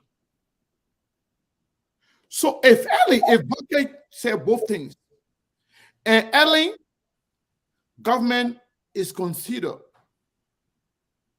as one of the most corrupt government in our history, and he was there advising. We know the vice president's job is to advise the president and serve in the capacity of president if something happened to the president. But for the most part, the vice president is always there. You're not the policy maker, you're not the decision maker, but you advise the president. And if you don't like policy that is being run by your government, you have the right, you have the choice to resign if the government is not proceeding the right way. Because before you join a government, you have a policy that you sell to the people. You have an idea that you sell to the people. If the government is not proceeding correctly or is drifting from what you preach to the people, like you Vanny now doing, you didn't like the way Joseph Boy, you said everything good about Joe Weah. You said Joe Weah going to do everything for Liberian people. Now that you saw that Joe Weah is now proceeding correctly, what you did, you took a step back. So I can't continue with this. Joseph Boakai now has the power to change things, to run the policy of the government. He was the advisor to the president. You don't want to advise the president consult you on things. But if you are not consulted as vice president, decisions are made, your advice is not sorted, nothing whatsoever. Why are you there? So in short, you people can only say that you are not saying Barker is entitled, but that's what you're saying, Vanny, indirectly. We say this is Joseph Barker time, without telling us reason why this is Joseph Barker time, then you just feel that Bishop Barker is entitled.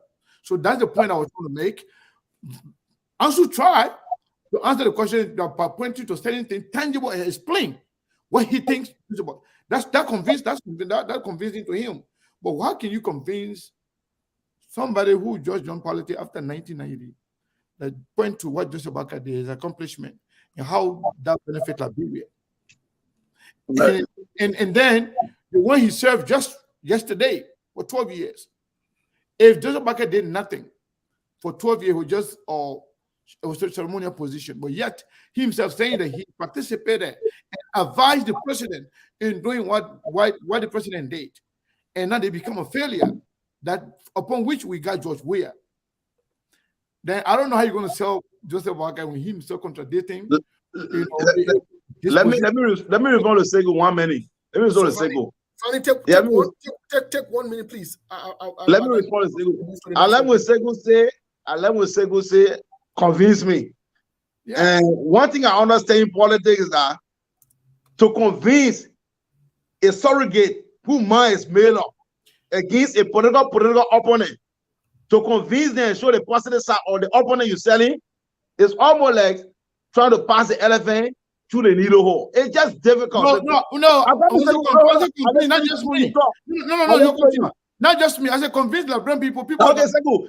Other people who are on the fence, who may be thinking about voting for Joseph Boakai, they can't give a reason. They got no reason for voting for him.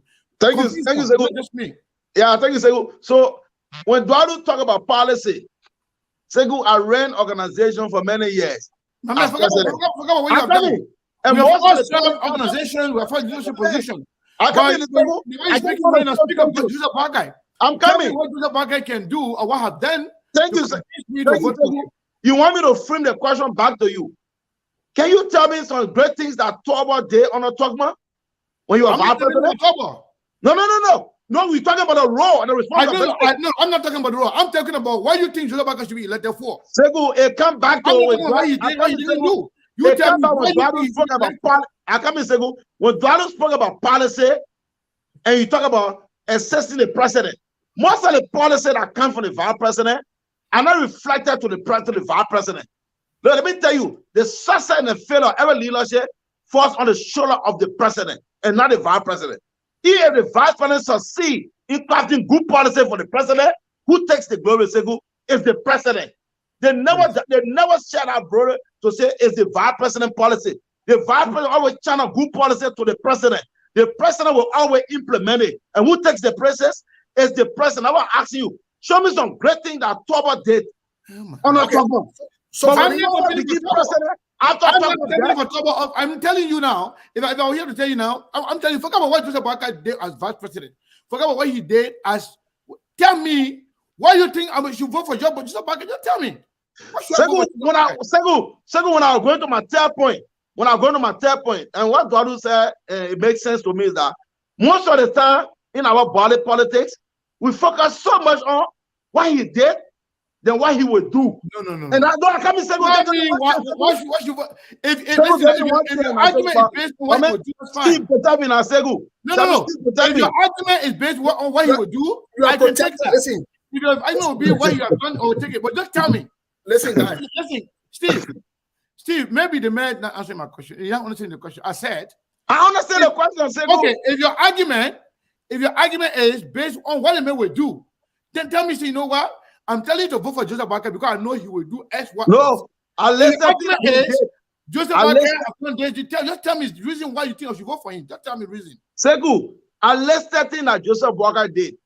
I listed what you expect him that you think he's supposed to do as vice president. And I try to explain to you the role of a vice president. And I threw the question back to you. Toba began a very successful president in Togma.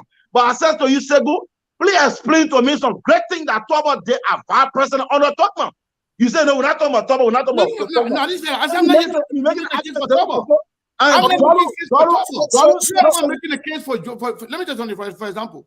So if I tell you right now, I want Steve to be president, I want you to vote for Steve. I will tell you why I think you should vote for Steve. That's why I asked you. Then I was explaining about Joseph Boakai leadership. But that was not the reason we came here tonight. That was not the reason. We didn't come here to discuss. Well, that was not the reason. This is a general topic. You got to understand that. Now you asking me everything I explained about Joseph Boakai, he said no.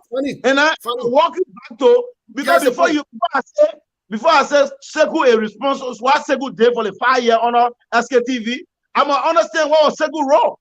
What was Steve role? I can't blame everything on Sekou when I know Sekou role was there. So because more people will ask or more argument will be what Boakai did in 12 years as our president. So I'm saying to you, tell me what Toba did on a Togma for all the time he was.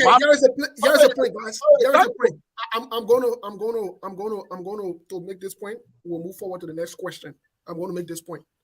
I listened to both Dualu and Vani's point and also Seku's point. Let me point out something.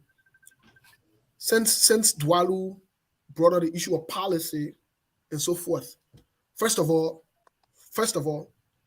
when Joseph Yuma Boaga traveled abroad, would agree that it was on the acquiescence of Ellen Johnson Sirleaf, who sent him.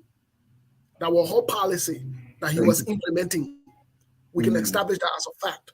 However, there were places where Joseph Boakai, as a vice president, per the Constitution, where he could have had policy and leverage. He had no policy and leverage, as evidenced by that today. There is vacuum in that area. Let me give you one area. The group of 77. Joseph Yuma Boakai instituted no policy that benefited the group of 77, as evidenced by that Joseph Yuma Boakai wife. Joseph Yuma Boakai wife were also on a payroll to ensure that policies were implemented to benefit the group of 77. Nothing we saw for 12 years. The George Weah-led government, in as much that they're reckless, they inherited that. So there were no policy that were established. So these are tangibles that you can point out, because you can't say we should vote for Joseph Yuma Boakai on a blank slate. It becomes a problem. If you're going to give us something based on his record, then, like Sekou said earlier, if you would tell us, say Joseph Yuma Boakai was just sitting supposedly for 12 years, then there is nothing we should vote for him on, because then that means he has nothing he brings to the table. What should we vote for him on? So these are things that we're talking about if you are going to make the case for Joseph Yuma Boakai. But fast forward, let's move to this question, because it includes Joseph Yuma Boakai as well. Should Joseph Yuma Boakai and Yomri Kanga Lauren take the stand in the current saga that is going on, the court case, considering the Solicitor General, Serena Seaforth, has openly said that they are witnesses and they will be called. And if Joseph Yuma Boakai and Yomri Kanga Lauren should take the stand, what does that say about him from a political standpoint as well? Let's address the question. Let me answer the question quickly, my man. Yeah, please, let's get to it. I want to for you. Look, what I'm going to say is this. If you're going to hold, we came here tonight to discuss issues pertinent to our country. If somebody takes a position, that doesn't necessarily mean he has to defend everything of that position that he takes. I'm not here to defend Honorable Boakai. I'm not here to defend any individual. I'm here to set a position as I perceive them to be. I want for people to understand that. But if you look at Liberia, when they first inherited Liberia in 2006 and 2005, people have to understand this. Our budget then and our budget now. The inter-grant institutions that were built, all the laws that were passed under that regime, if you're giving this credit to Honorable Boakai for the bad ones, you have to give him credit for the good ones as well. Okay? Let's take that into totality. Let's not just cherry pick. But let me say this on the issue of taking the stand.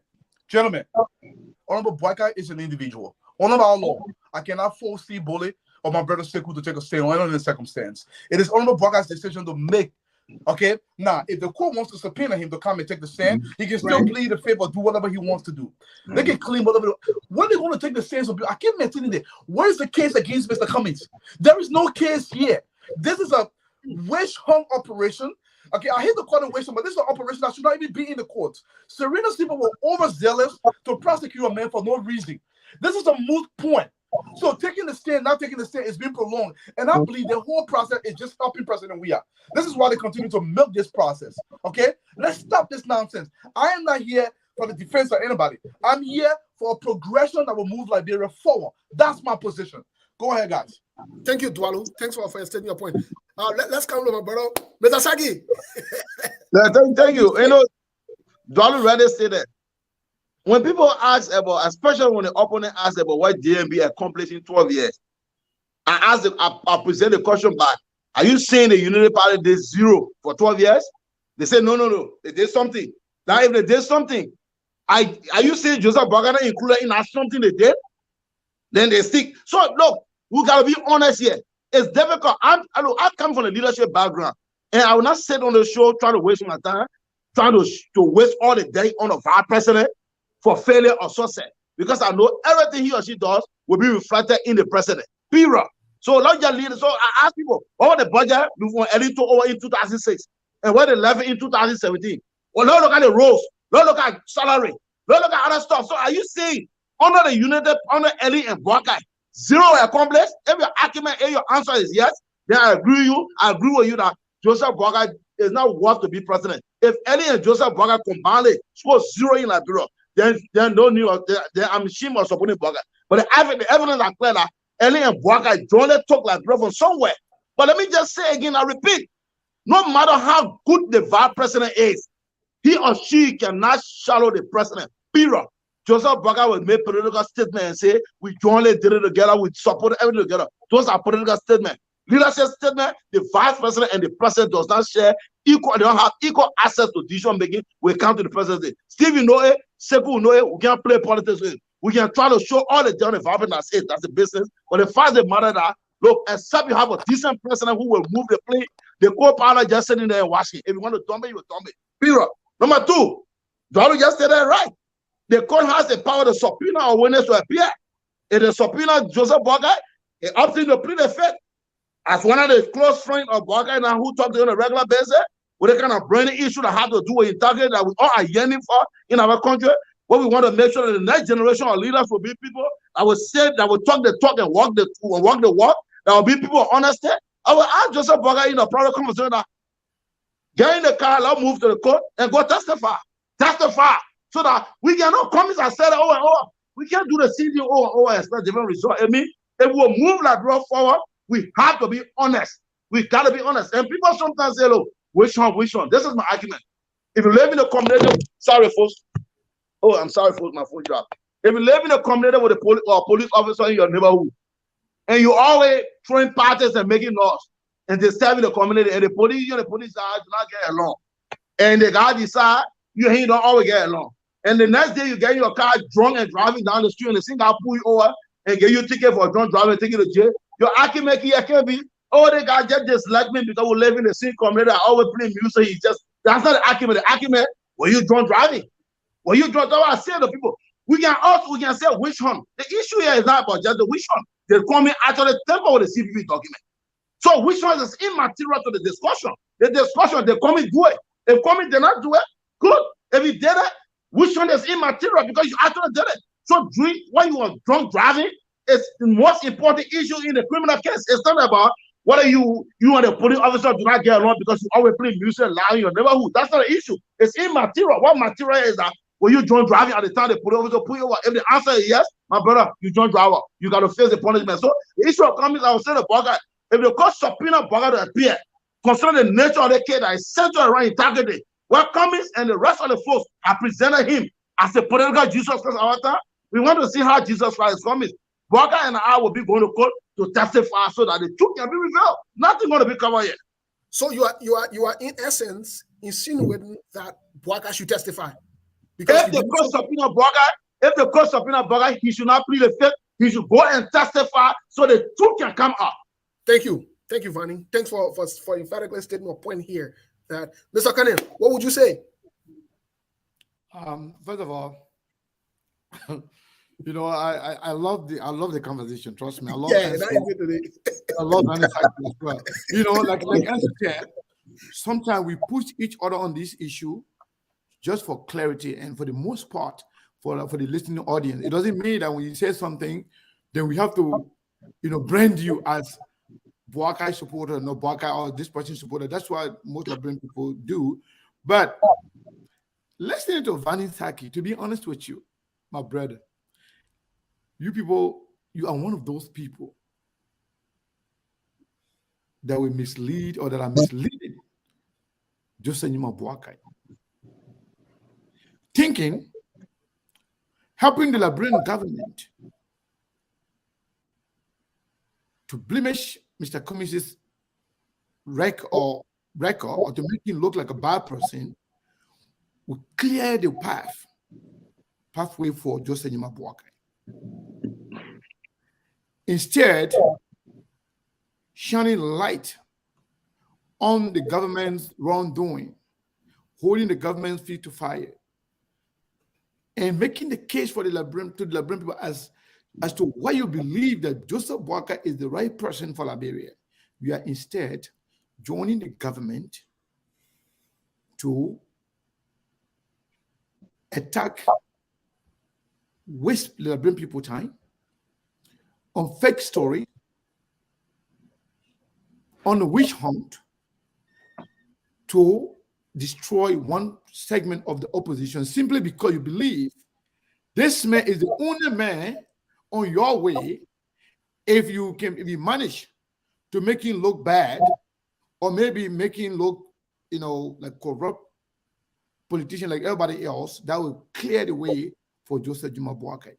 I just want to clear that part. You are misleading Boakai. That's not going to help Boakai. It's not going to help him. The best thing that can help Boakai, make the case for him to liberate people. Tell him what distinguishes him from Cummings, Weah, and the rest of the politicians.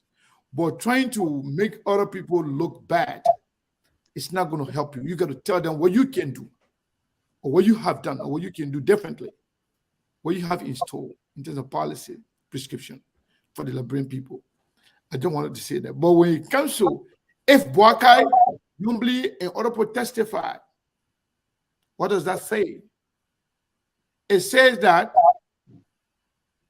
Boakai and Numbly, they are joining the Liberian government to destroy the Liberian people, to destroy the opposition political party. And beyond that, it speaks to the fact that they are helping George Weah to be re-elected, because the objective of George Weah to do whatever they are doing right now to Cummings is to make sure they eliminate Lieutenant Cummings from the political space. The attempt is about making Cummings to look bad, because they see Cummings as a challenge to George Weah. So, doing this to Cummings, the government think it will, one, discourage Cummings. Two, to what Vanny just spoke of, it will make Cummings to look like any other person, because the only difference, everybody can say, you know what, Cummings is the only person who has no political record. Cummings has no corrupt, record of him, have not served in government. So to go and blemish that part, to make it look like, yeah, everybody, they all are being all corrupt, so that you don't have to vote for Cummings. He do not claim, because he fingered the document. Oh, he switched them. Yeah, Sekou. Let me conclude. So that is the mission of George Weah, just to make this guy look bad. So he's thinking that because Cummings coming as a neutral person, they got no case against Cummings.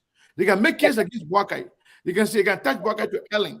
They can touch Boakai to whatever he served in government before. So that they can keep no case to make against Cummings as to who is clean or who is dirty. They feel that they are dirty, but that's what Sidician, every time you mention their corrupt attitude, they revert to what? To Ellen, to Joseph Boakai. But they cannot make the same case to about Cummings. So because of that, they want to make sure they eliminate Cummings from the process. Boakai is not a problem with them. They run with Boakai before. Boakai only won one county, and CDC believe even election is held today, they can defeat Boakai again. So it's not. So if they go and testify, it means that they are there to help George Weah go for another term. So just before hold on, before you come here, I beg you.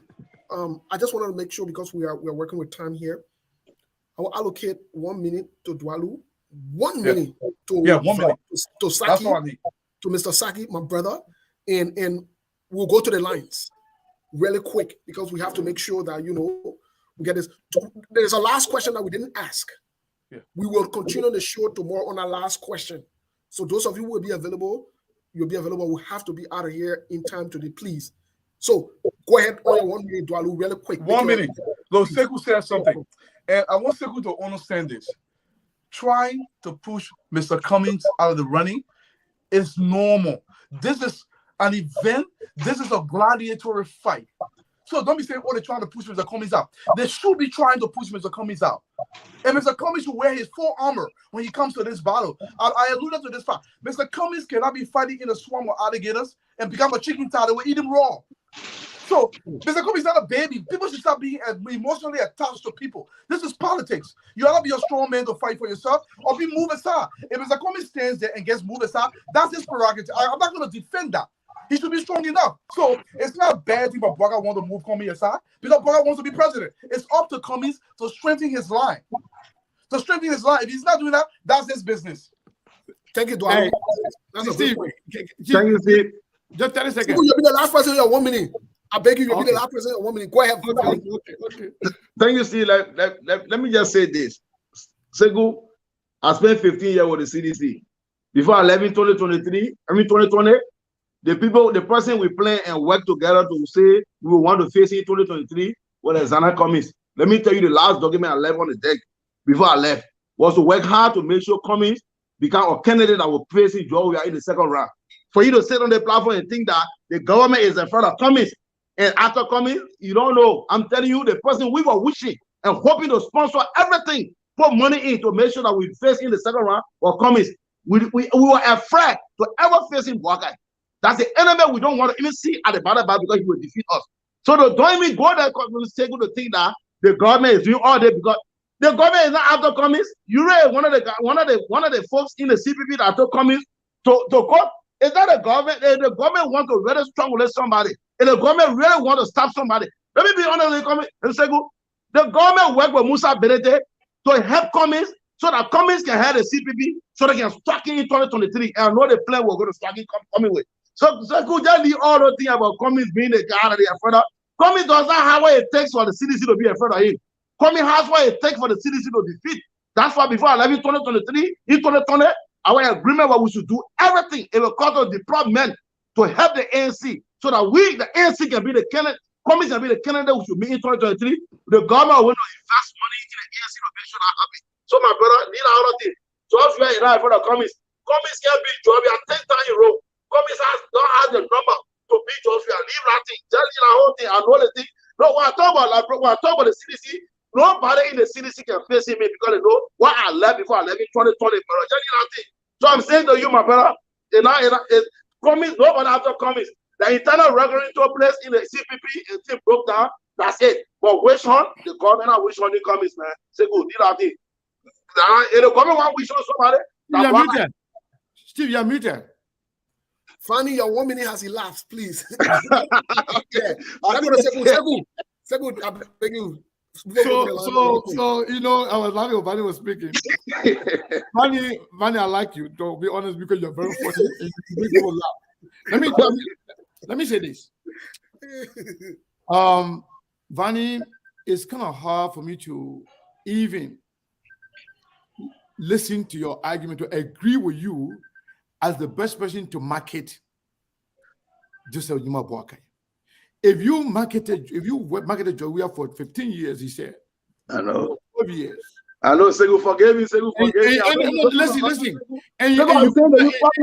Oh, man. You're taking my 1 minute.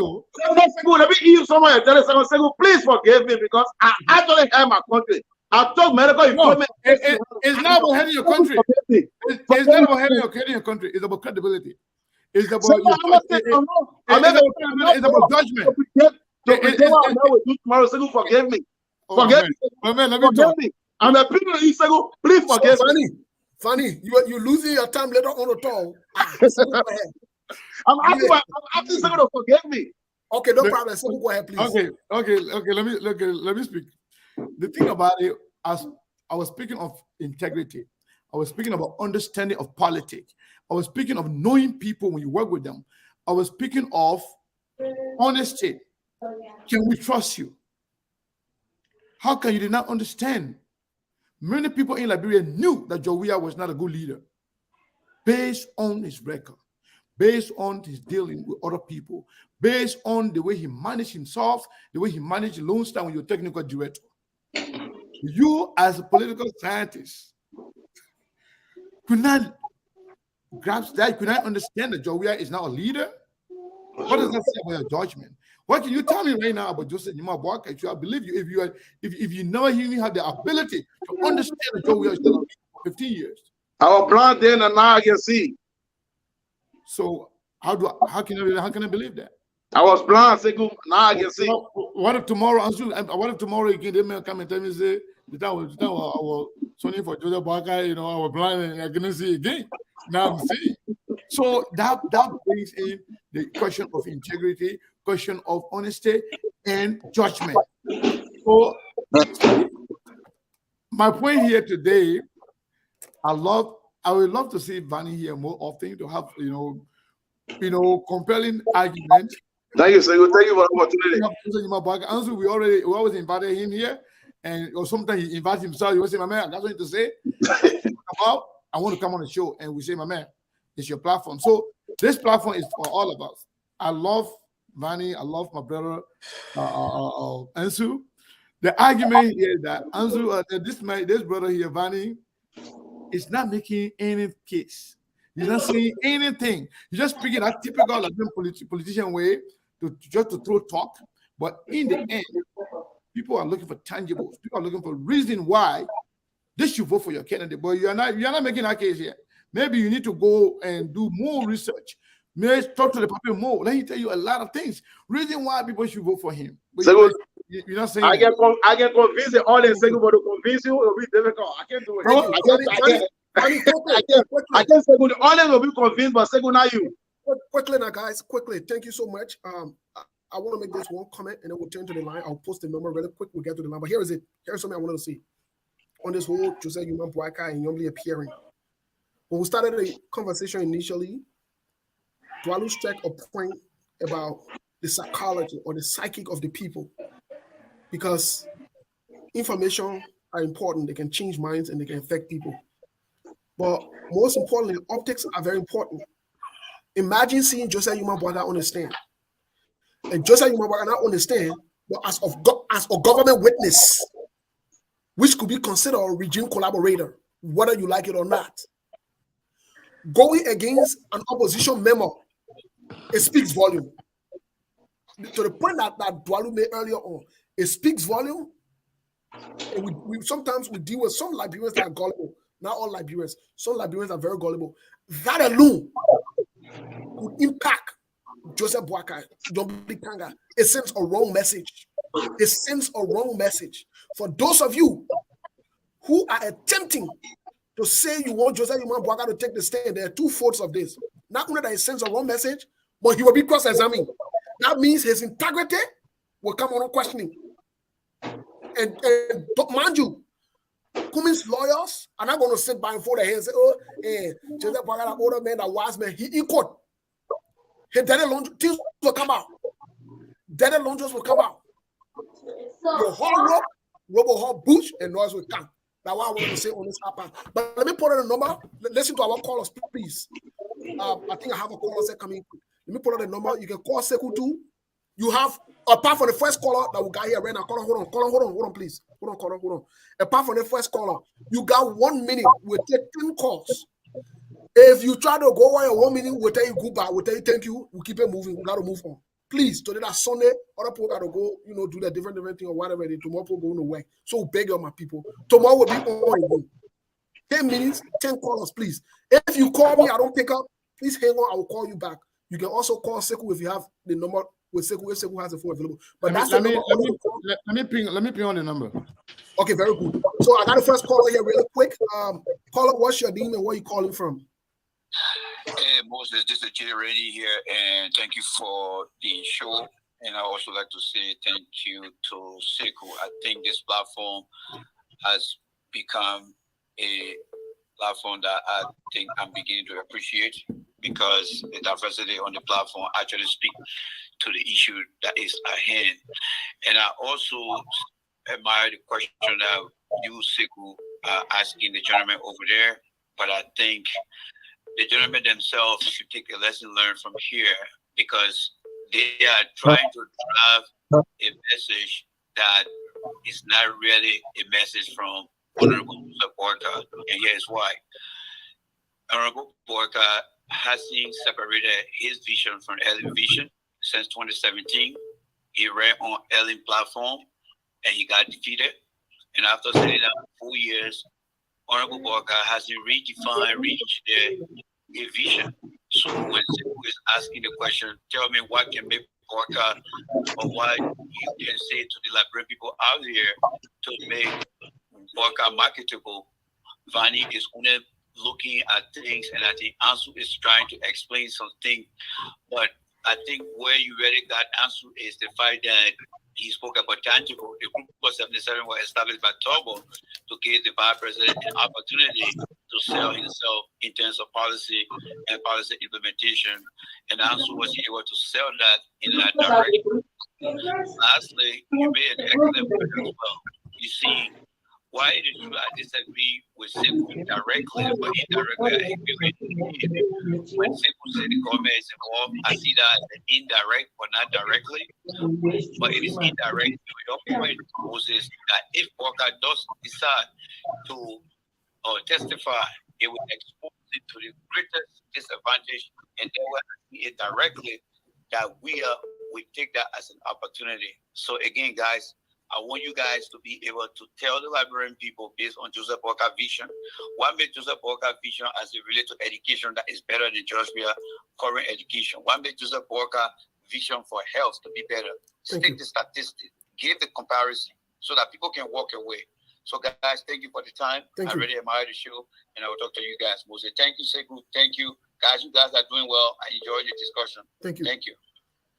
Thank All you. right, so we said apart from the first caller, I have two callers here. Let me call the caller back very quick. Apart from the first caller who was allocated more than 1 minute, the rest of the callers, so you're please pay attention. We will not say English and our foreign language, but when we're talking, you're listening to us small. We beg you. So we talk fast. Yeah, you're listening to us too. We said the first caller will be allocated, and that has been the rule on this platform. So the first caller was allocated. See the other caller, see my own trouble. Caller, what's your name? Where you calling from? Yeah, because I will call you again. You on another line. I'm going to hang up. What's your name? Where you calling from? 1 minute. Hey, this is Ben. How are you? Yes, on call Seditious. You got people from the United. You got people from the opposition or no opposition on here today. My question will be exactly directed to Dualu. Yes. So Dualu said when it comes to what the person have done, it is not more about tangibles, but it's about the policies that the person had implemented. But then when it comes to Joseph Walker and the Ellen government, those were the same Ellen policies, right? It was the Ellen Walker policy. But Walker on so many occasions have distanced himself from Ellen.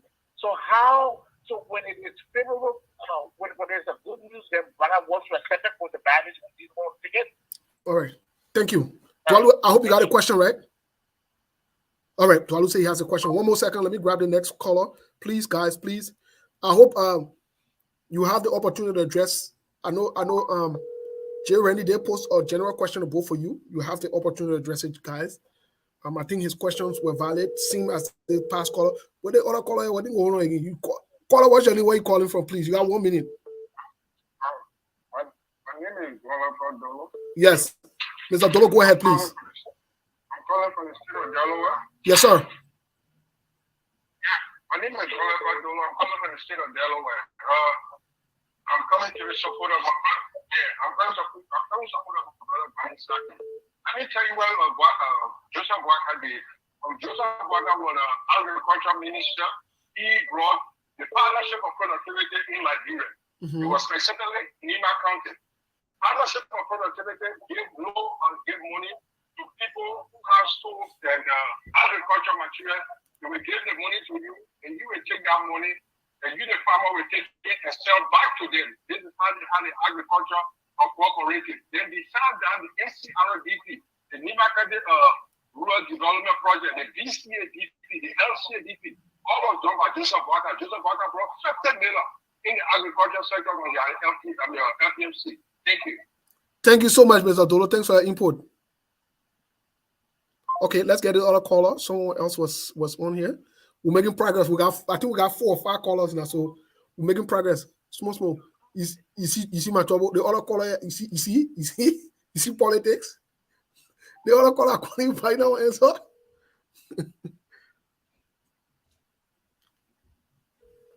I'm calling this caller back because if you call them back, you'll be in serious trouble. Today, not easy. What? Yes, caller. What's your name? Where you calling from, please? You got 1 minute. This is her from North Carolina. You said Hereford? Yeah, Harford, go ahead, please. What's your input? What's going on? My input is when you listen to most of the talk show hosts, including Sekou, who said over there and keep talking, Ellis Kuman, the government is afraid of Ellis Kuman. Ellis Kuman have no base to win an election in Liberia. So, I mean, we got to start saying that narrative. I know it is good for his morale, but Cummings cannot win no election in Liberia if he doesn't have a base. You know, so that's my input. So, Sekou needs to start saying that. Thank you. I know he can disagree with Saki, but you know, Cummings is not a threat to the government. Thank you. And what Saki said, alluded to, the person the government is afraid of is Ambassador Boake. That's why they were using military to damage the CPP so that Boake cannot run. Okay, thank you for your input, yeah? Thank you. All right, yes, sir. Yeah, caller, what's your name? Where you calling for? You got 1 minute, please. Yeah, Moses, thank you very much. This is Prince. I'm calling from Tennessee, the volunteer state. Okay, Prince calling from Tennessee, the voluntary state. What's your input? Let me compliment the both of you on a remarkable show, and I think this is the no boo. I mean bullshit Zoom. Sorry for the expression. My man, we can cause on the show. You can cause on the show. You cause on the show. You're getting problem up. Yeah, I'm sorry for the expression, my man. You guys don't let nothing to just go by. You just figure how to keep people on check. And thanks for keeping Ronnie on check. Tomorrow, Ronnie will come and say that he was blind. He was stupid, but now he got sense. Saying he said he was blind, but now he can see. He will come tomorrow and say he was stupid, but now he got sense. Ronnie, tell us what Joseph Barker will offer us. Don't tell us hypothetical. Joseph Barker, testify already. We are waiting to see the interview because we heard that Joseph Barker has an interview for BBC or VOA, which he corroborate that coming to alter the document, and that is a testimony itself. When they go to court, Joseph Barker will not just testify, but all testimony will have to be evidence and will have to be based on facts, not just based on suggestion. All right, but thank I just want to compliment you guys for what you do, bring people on here, and I'm sure don't have no problem defending Joseph Barker that you're right, okay? Don't be ashamed of it, okay? But don't come across like you're not, and we all know that you're defending Joseph Barker, and that's your Thank you very much. Thank you. I got one more caller. Caller, what's your name? Where you calling from, please? Hello? Hello? Yeah, caller, what's your name? Where you calling from? My name is Magnus Lobo. I'm calling from Phoenix, Arizona. Yeah, Magnus Lobo, you got 1 minute. Okay, yeah. You know, I listened to the discussion, and I just want to give my 2 cents. I don't think the debate, I want to say simple, the debate here is now, how can you compare public to personal achievement? You're asking our brother Bani what Baka have done. Baka have served his country. What Kwame have done, Kwame is support. Can you tell, and you guys need to show your independence on this show. You guys need to bring somebody from Kwame's camp. You guys do all your neutral. But I don't see your neutrality. Because both of you guys are speaking from Kwame's attacking us. So bring somebody from Kwame's camp to tell all of this show is neutral. But I don't think this show is neutral. You can ask somebody for personal achievement to somebody who has done public service. How can you discuss that? If he or she who he elect, somebody who support the public, who has served public, and somebody who get personal achievement. This debate cannot hold water anywhere. That's just my 2 cents. Thank you, Magnus. Thank you, Magnus. We appreciate it. So I think we need 2 more callers. It's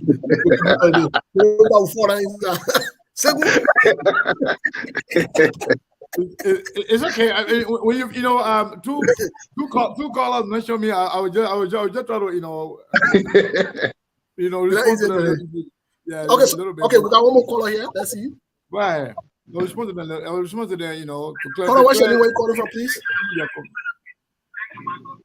Hello. You're not hearing the question. At the same caller, he read that the number mistakenly, but I just saw the number. I cannot recognize the last. If not, you want me to respond to some of those? Yes, I want you to be the last because Dwalu was directly asked a question to respond to his question. He and Vanisaki would take swaps or not swaps. I mean, they would attempt to answer the questions that were asked them by Jay Randy, and then Sekou, you will do that. But here is it. Let's do this, please, because we're out of time. Dwalu, when you answer your questions, you got 2 minutes. give us your parting comment as well. The scene will be with Vanny and then Sekou, and then we'll give the announcements while you guys are here. For tomorrow. I refresh my memory on Jay Rennie's question. What was Jay Rennie's question? So Jay Rennie was basically asking if Boyka has separated his policy from Ellen's policy. Okay. Yeah. And I got also, it. Okay. Yeah, I got both questions now. The caller call asking me whether the issue of tangible. They didn't fully understand what my recommendation on the issue of tangible. My argument was tangible should not be defined in the space of governance only towards physical structure. Okay, you have to understand tangible in terms of totality of the issue.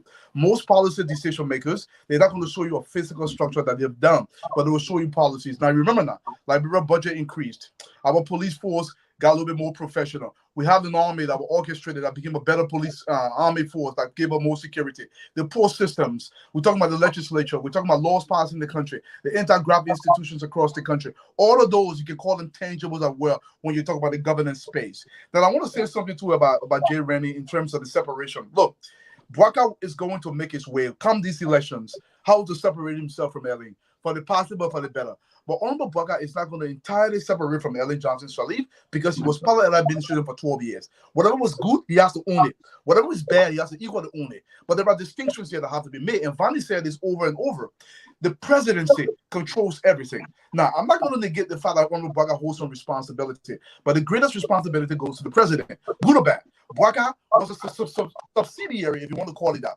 But I want to say something to my other brother that told me something. He said, listen, Dwalu, don't stay away from Bwaka if you're supporting Bwaka. Look, I have no shame. I see myself as an analyst. I will give you information the way I perceive them. Okay? If you believe my analysis is based on what I support for a person, I'm not ashamed of supporting Bwaka. Look, you can go to the heavens, you come back. 2023, Honorable Bwaka will be crowned the president, not crowned, whatever word I'm looking for. He will be inaugurated as the next president of the Republic of Liberia. Not because it's what I say, it's because what Liberians are saying. These are analysis. Look at everything on the ground. Look at everything. Honorable Homies had a great opportunity to become president of Liberia through the vice presidency. It was not a second fiddle position. It was a position through which he could have gone to become president. We said this over and over, not because we wanted Honorable Comey to take a second position, because we knew it was his best path. And that's what I want to end tonight. Thank you, guys.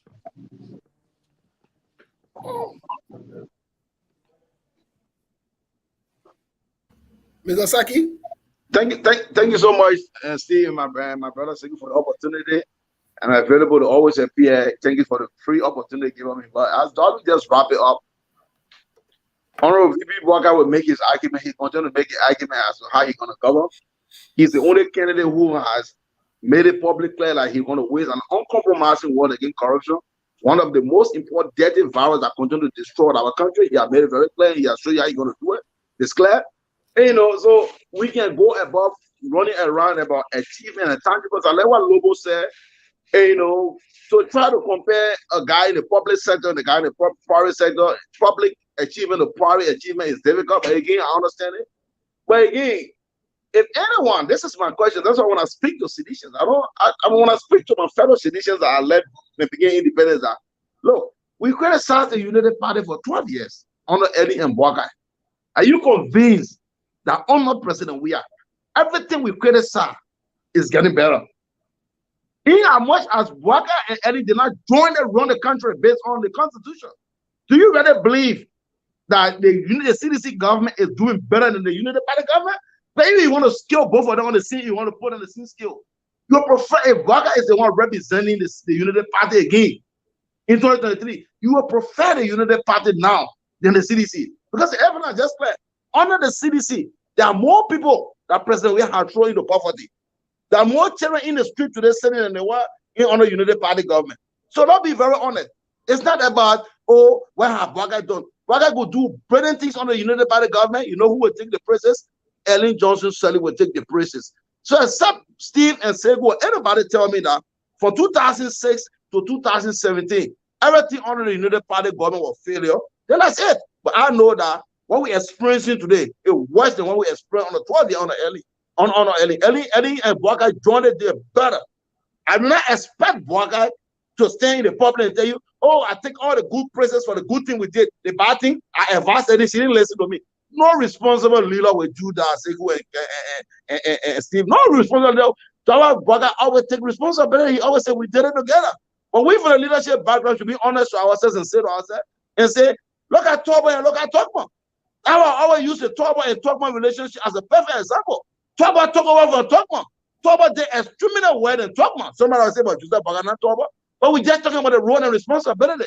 So I want to say again to my brother Sekou and other people who say, who is Saki will come by. Look, I'm a human being. When I support Sekou, I do it believing that Sekou will be a better person. I'm not God to predict that Sekou will be a better person when I support it. I could support Sekou based on things that I look at. And let me say, in a shameful environment, I feel disappointed in myself. I take responsibility that what I did to my country was wrong. Because there was no single evidence that President Weah asked what it takes to be president. But in a vacuum of love, we join behind him. And today, that's what I am saying to myself. Who could believe that I, Vanessa, could support Joseph Boakai? Go and see some of the things I wrote about Joseph Boakai in 2015, 2016, 2017. But when you encounter patriotism and put the love for your country first, it's no longer about who you love or who you like, Sekou. It's about your country. And when I look at my country and see what my people are going through, the only hope I see in the vacuum is Joseph Boakai.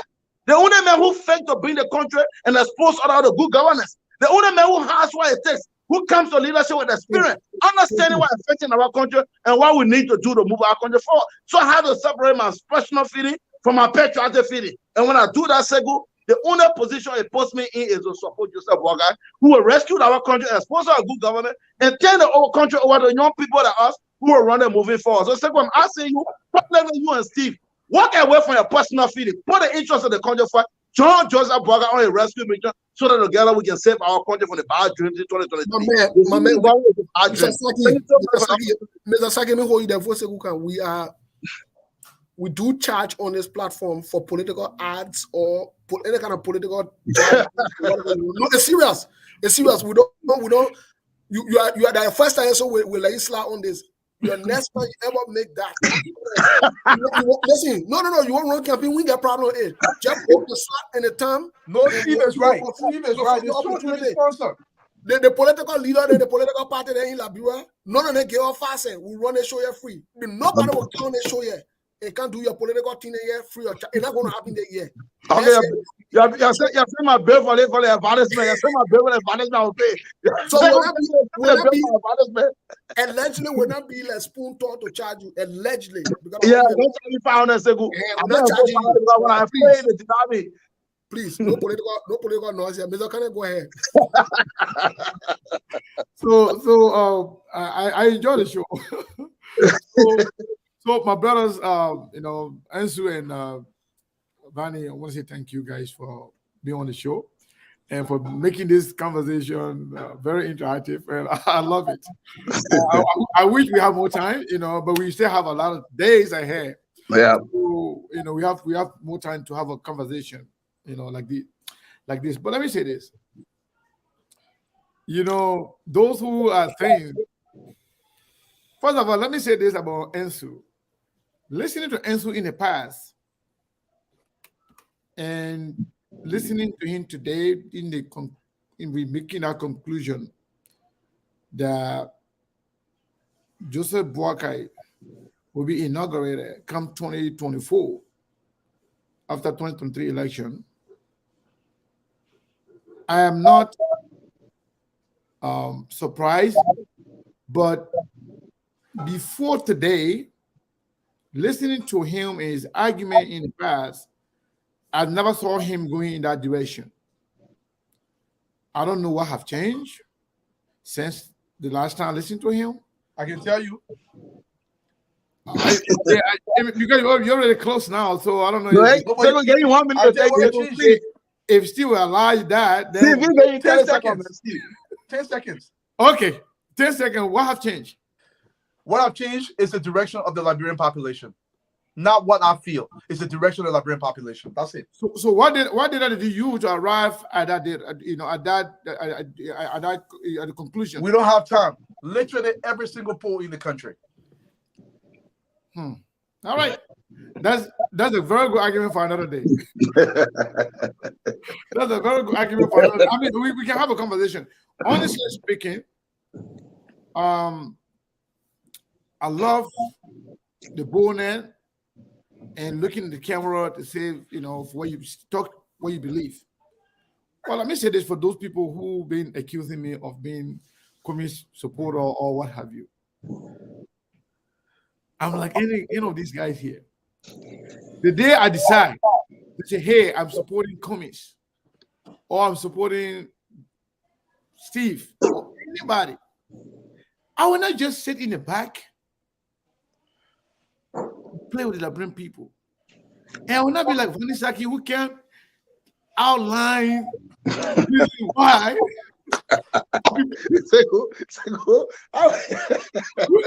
Who can outline reason why? Who cannot convince me or other people to support Baka? I will come out. I will say, you know what? I believe Ansu is that just what they start to support now. I will tell you the reason why I believe Ansu is the right person for the country. And I will ask you to join me to support him or her. Anybody I decide to support. So for you guys to come, so good support. You are saying that because you want me to say good thing about the candidate you support. So if I say some good things about communists, people from communist side they think that I'm supporting communists.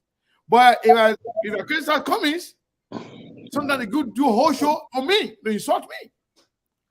But it's good. I love it.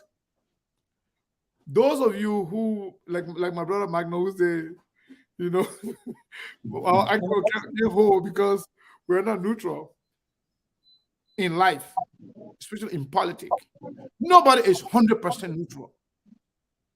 That's true. Nobody is 100% neutral. But when I decide to say, yes, I want to support this person, I will come out and say it. And I will even ask you that are accusing me now to support who I'm supporting and tell you why I think you should support that person. So, Steve, I really love what you guys did today. I was extremely tired. Couldn't come on, on time. But at least I made it, in the end. And those you guys hold the ground. And so you guys did extremely well. And somebody called me and said, Segu, why you not coming on the show? I'm like, I'm watching the show. I told Joseph Baka men on one Steve, right? They say 2 men on one Steve. Can't just see. Yeah, so Steve, I want to say thank you. I came on and I really enjoyed the conversation, and hopefully we'll have more in the future. But yes, Steve, you did great as always. And audience, the great people, especially the silent majority, we love you guys. And we'll be here tomorrow. What? Tomorrow is Friday. It's Monday, right? We'll be here tomorrow. So, Steve, you're muted. Yes. So I want to give the announcements really quick. Thanks to Ansu, Tualu. Thanks to Fani Saki, my brother here. And Mr. Cannon, thank you so much. But we want to thank our listeners and our viewers. You guys are the best. You stick with us. Even in your disagreements, you're still here. You're commenting in verbal. You can go. That's good. That's a sign that you love Liberia, which is a good thing. Tomorrow we'll be on. We'll finish up the topic. We'll try to get back with Ansu and Vani to see if the schedule avail them. But we also have 1 or 2 other people lined up as well. But we'll get back to them as well to see if the schedule avail them tomorrow. Same time, 2 p.m. Eastern time, because the time has changed on the East Coast and in the Midwest. It will be 1 p.m. 1 p.m. Midwest time. So yes, so we'll be on tomorrow. Thank you, ladies and gentlemen. Thank you so much for the conversation. So 1 p.m. Midwest time and then 3 p.m. Eastern time. Not 2. Yeah, 3 p.m. Eastern time. 3, not 2. Yeah. Sorry. 3 p.m. Eastern time. No, 2. No, the time have changed. Right now, it's 3:31 in the Midwest. It's 3:31 in the Midwest. Yeah, it's 4:31 the East Coast. Wait a minute. Wait a minute. It's going to be in the East Coast. It's going to be 4 now, Steve. So it's 3 hours. Yeah, 4:31. It's 3:31 here. Yeah. In the If Midwest. the 3 hours, we starting our time at 11, Mr. Cannon, that's still 2. No. Yes. Oh, okay. 2 o'clock Eastern time. Yes, 2 o'clock Eastern time. We'll be starting. And then 1 o'clock Midwest time. Central. Yeah, you are correct. Yes. So yeah. So You're definitely correct. 2 p.m. Right. tomorrow we'll be on. Sorry for the miscommunication. The time it changed today. We'll change it. We'll update it on the site as well. But I want to say thank you to the gentlemen here today. Good conversation. As we take leave of you, let's look for our best friend. Those of you who don't get besties, let's enjoy ourselves after the weekend. We're not finding bestie. Let's enjoy ourselves.